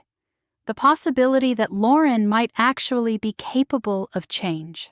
Later that afternoon, I met Marcus at our usual coffee shop. It had become a routine over the past weeks, these conversations that had nothing to do with marketing metrics or office politics, a space where I could process everything out loud with someone who listened without judgment. I told him about the first payment, about Grandpa's call with Dad, about Lauren's unexpected message. He listened the way he always did, present and patient, asking questions only when they would help me think more clearly. When I finished, he set down his coffee and studied me. "That's a lot for one day. It's been a lot for 1 year. How are you actually feeling? Not how you think you should feel. How you actually feel." I considered the question seriously, digging beneath the surface of my own emotions. Lighter, I admitted, but also sad. Is that weird? Not weird at all. You won. But winning meant losing your family, or at least the family you thought you had. It makes sense to grieve that, even while celebrating the justice. The insight clicked into place. I had been waiting to feel purely happy, waiting for the victory to be uncomplicated. But grief and relief could coexist. I could be glad I fought and sad about what I lost at the same time. "You know what I've noticed about you?" Marcus said. "What?" "You're different now, stronger, but also softer somehow." "Softer?" "Less guarded, more willing to let people in. The walls came down when you started fighting for yourself." He reached across the table and covered my hand with his briefly. "I'm proud of you, Ella. Whatever you decide about your family, forgiveness or boundaries or something in between, you've already done the hardest part." Something warm bloomed in my chest at his words. Not the desperate gratitude I had felt months ago when anyone showed me kindness.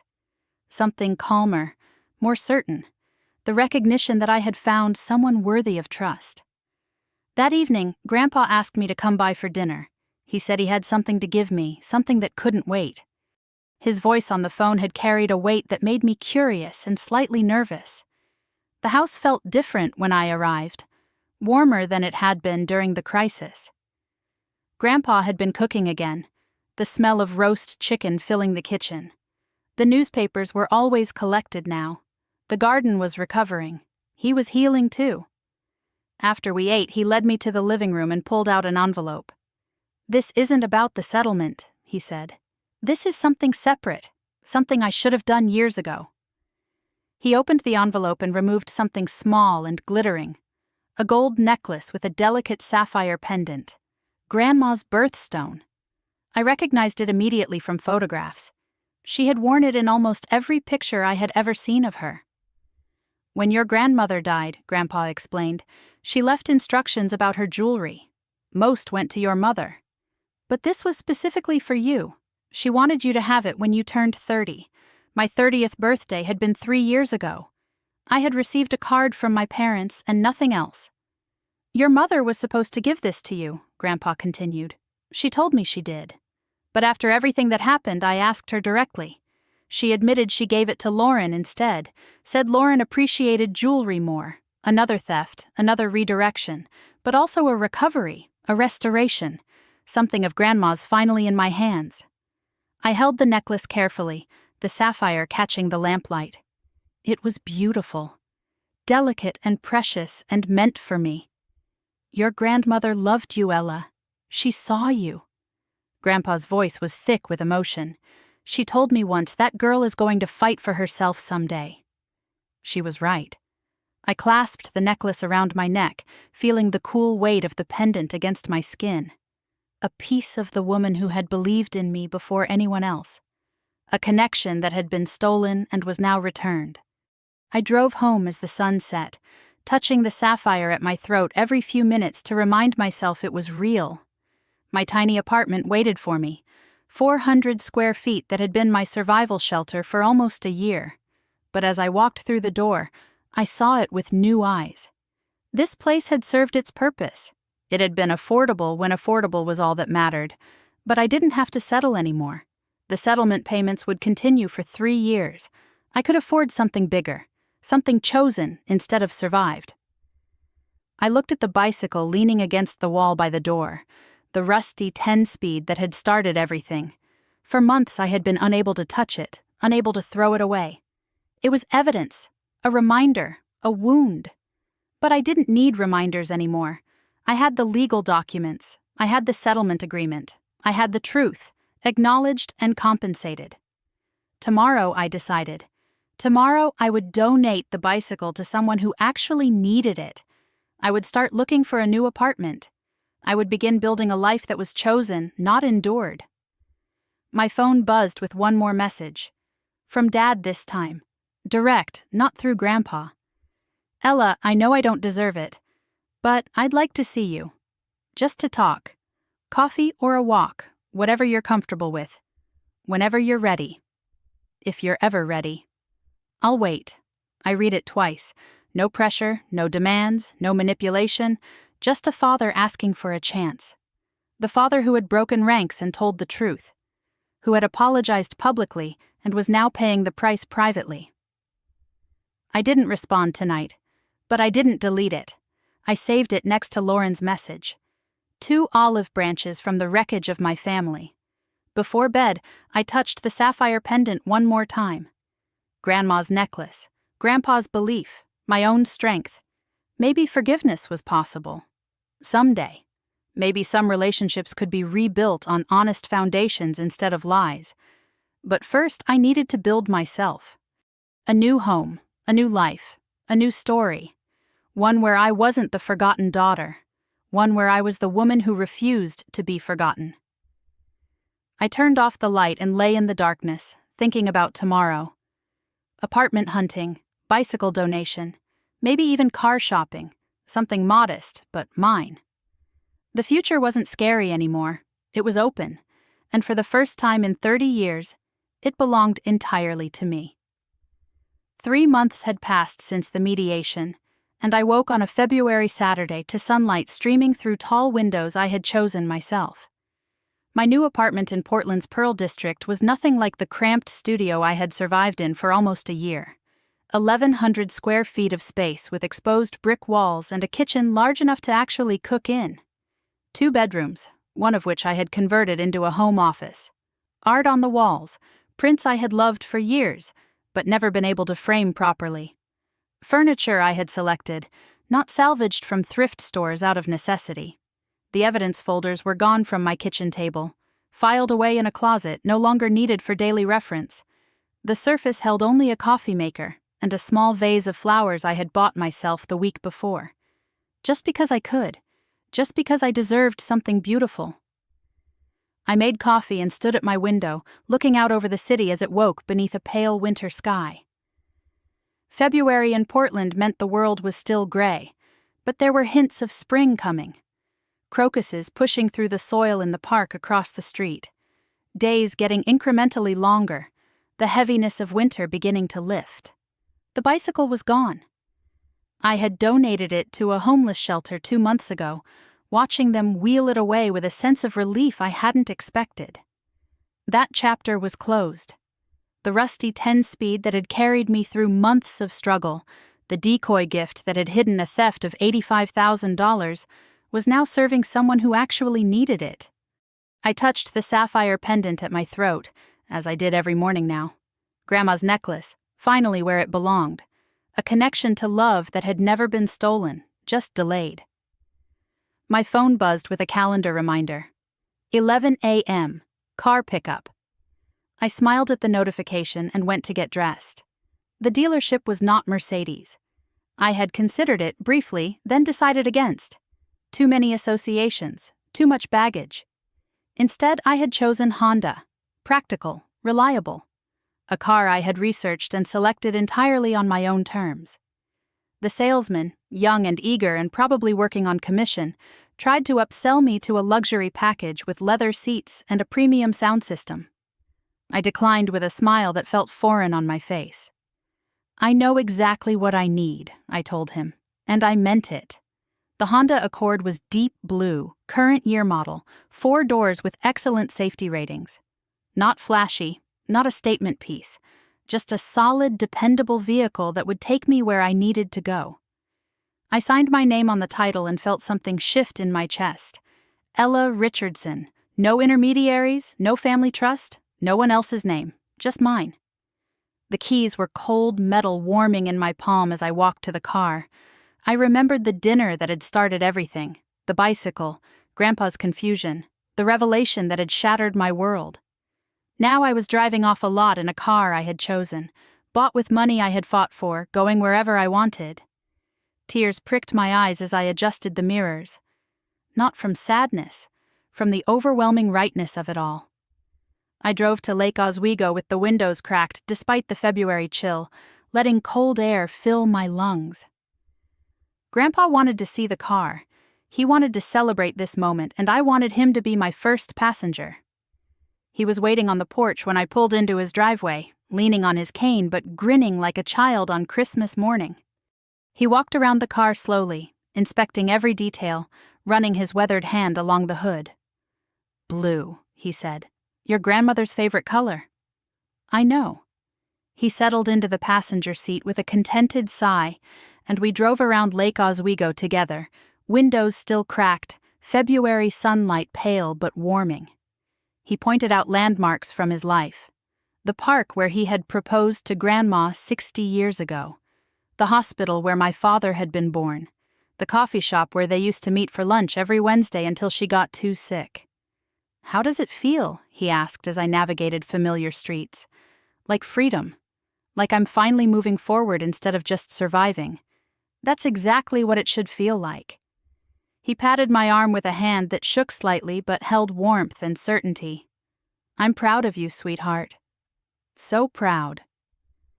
We talked about the settlement over lunch at his kitchen table. 5 payments had arrived so far, all on time, totaling almost $25,000. At this rate, full restitution would be complete in under 3 years. "They were keeping their word," I said. Grandpa nodded slowly. "It's the minimum they can do. But yes, it's something." He told me about Dad's visits.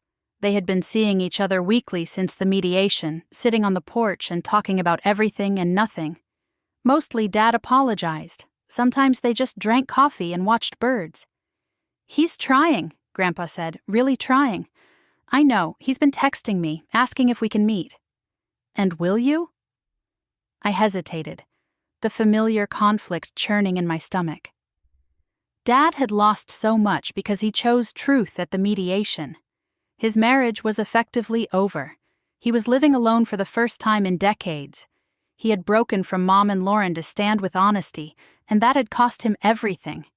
It didn't erase 10 years of watching me struggle while he held the solution, but it meant something. "I think so," I said finally. "Soon, maybe." Grandpa smiled. "That's more than I expected." As I was leaving, he mentioned something that made me pause. "Your father isn't the only one who wants to see you. Marcus called me yesterday. Asked how you were doing." "Marcus called you?" He winked. "He seems like a good man."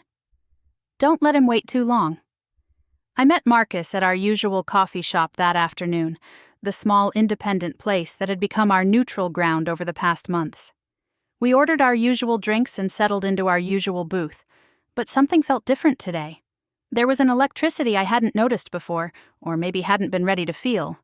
He noticed the car immediately. "You drove here?" "I did." "Want to see it after?" "Absolutely. That's a big deal, Ella. It is. It really is." We talked about ordinary things for a while. Work updates, weekend plans, a hiking trail he wanted to explore when the weather warmed. Normal conversation, normal life. The gift of ordinary. Then Marcus set down his coffee and looked at me with an expression I couldn't quite read. "I have a confession." "A confession?" "I called your grandfather yesterday." I kept my face neutral. "I heard. I wanted his blessing." "His blessing for what?" He took a breath, and something in his eyes shifted from nervous to determined. "To ask you to dinner. We get dinner all the time. Not like this. Not as more than friends." The words hung in the air between us, charged with possibility. "I've been waiting," he continued, "giving you space, letting you heal. But I don't want to wait anymore. Ella Richardson, will you go on a real date with me?" My heart didn't race with anxiety. It swelled with something warmer, steadier. This man had seen me at my lowest. He had listened without judging, supported without expecting anything in return. He wasn't family, and maybe that was exactly why I trusted him. "Yes," I said. Simple and clear, no hesitation. His smile could have lit the whole coffee shop. "Friday, 7 o'clock, I'll pick you up." "You know where I live?" "I do." "Nice neighborhood, by the way." We both laughed, and something new began. As we walked to the parking lot, my phone buzzed with a text from an unexpected source. Mom, her first contact since the mediation. I stopped walking and stared at the screen. "Ella, I know I have no right to ask for anything. I know what I did was unforgivable. I'm not asking for forgiveness. I'm just asking if you'd be willing to talk someday. Not today, not tomorrow, whenever you're ready. If you're ever ready. I miss you. I miss my daughter. I know I don't deserve to, but I do." I read the message twice. It sounded different from Lauren's apology, vaguer somehow. No acknowledgement of specific wrongs. No mention of the decade of theft. Just, "I miss you and I know what I did."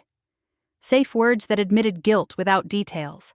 I didn't delete it, but I didn't respond either. Mom had been the enabler, the one who executed Lauren's requests year after year, who lied to Grandpa's face, who watched me struggle and shrugged. I wasn't ready for that conversation. Maybe I never would be. Marcus waited patiently by my car, not asking questions, just being present. I put my phone away. "Everything okay?" "No, but I will be." He nodded and kissed my cheek, light and respectful and full of promise. "Friday," he said. "Friday." I watched him drive away, then sat in my new car and scrolled to Dad's last text, the one I still hadn't answered. Before I could overthink it, I typed a reply. "Coffee this weekend? Just us. Let me know when you're free." Sunday morning, I met my father at a coffee shop neither of us had ever been to. Neutral territory. No memories, no associations. Just two people trying to find common ground in the wreckage. He looked older than I remembered. Thinner. The separation had taken its toll, but his eyes were clearer than they had been at the mediation. Less shame, more quiet determination. "Thank you for coming," he said as we sat across from each other. "I didn't expect you to say yes, I almost didn't." "I know." The conversation that followed wasn't easy, it wasn't comfortable. But it was honest in a way we had never been. He didn't make excuses or blame Mom or Lauren. He took full responsibility for his part in what had happened. "I knew it was wrong," he told me. "Every time. I knew. But it was easier to go along than to fight. Your mother and I became something I don't recognize. And Lauren, I failed her too by letting her become this person. But mostly I failed you. By pretending you didn't need what you needed. I can't forgive you yet," I said. "I'm not asking you to. But I can try to understand. Maybe. That's more than I deserve." We finished our coffee and he asked if he could call sometimes. I said yes, within limits. We weren't healed, but we were talking. And that was the first step. That evening, I stood at my apartment window and watched the sun set over Portland. The city lights began to twinkle below, and I took stock of everything that had changed. New apartment, new car, a date with Marcus on Friday, first conversation with Dad, a boundary with Mom that felt right instead of cruel, Grandpa healthy and happy and proud, settlement payments arriving like clockwork. I touched Grandma's sapphire pendant and thought about the journey that had brought me here. From thanking my grandfather for a bicycle to claiming $177,000 that had always been mine. From being the strong one who got overlooked to being the woman who refused to be erased. I had lost a sister. Maybe forever. Maybe not. I had lost the mother I thought I had. I had lost the family I believed in. But I had found something more important. I had found myself. I used to believe that being strong meant suffering in silence, that not needing anyone was a virtue, that being the easy daughter made me a good person. I was wrong. Strength isn't about carrying weight no one asked you to carry. It's about setting it down. It's about saying this isn't fair when it isn't. It's about claiming what belongs to you, even when your own family tells you that you don't deserve it. They called me the strong one.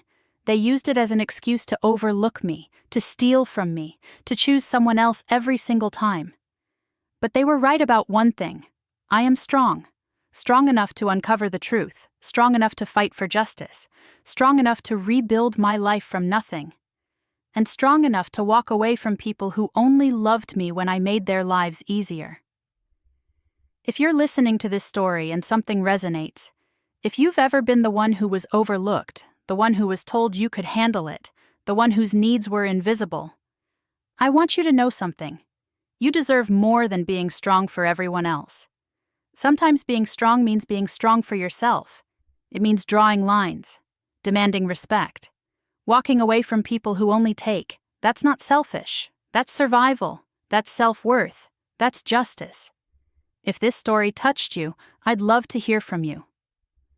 Leave a comment telling me about a time you stood up for yourself, or a time you wished you had. Your story might be exactly what someone else needs to hear today. And if you want more stories like this, stories about resilience and family secrets and ordinary people finding the courage to claim what's theirs, make sure you hit that subscribe button and turn on notifications so you never miss the next chapter. Because everyone has a story worth telling. Maybe next time it'll be yours. Thank you for listening. Thank you for being here. And remember, you are worth fighting for. I touched the sapphire pendant one last time, turned off the living room light, and walked toward my bedroom, toward rest, toward tomorrow, toward whatever came next. For the first time in 30 years, I wasn't afraid of the future. I was ready for it. This story is fictionalized for dramatic effect.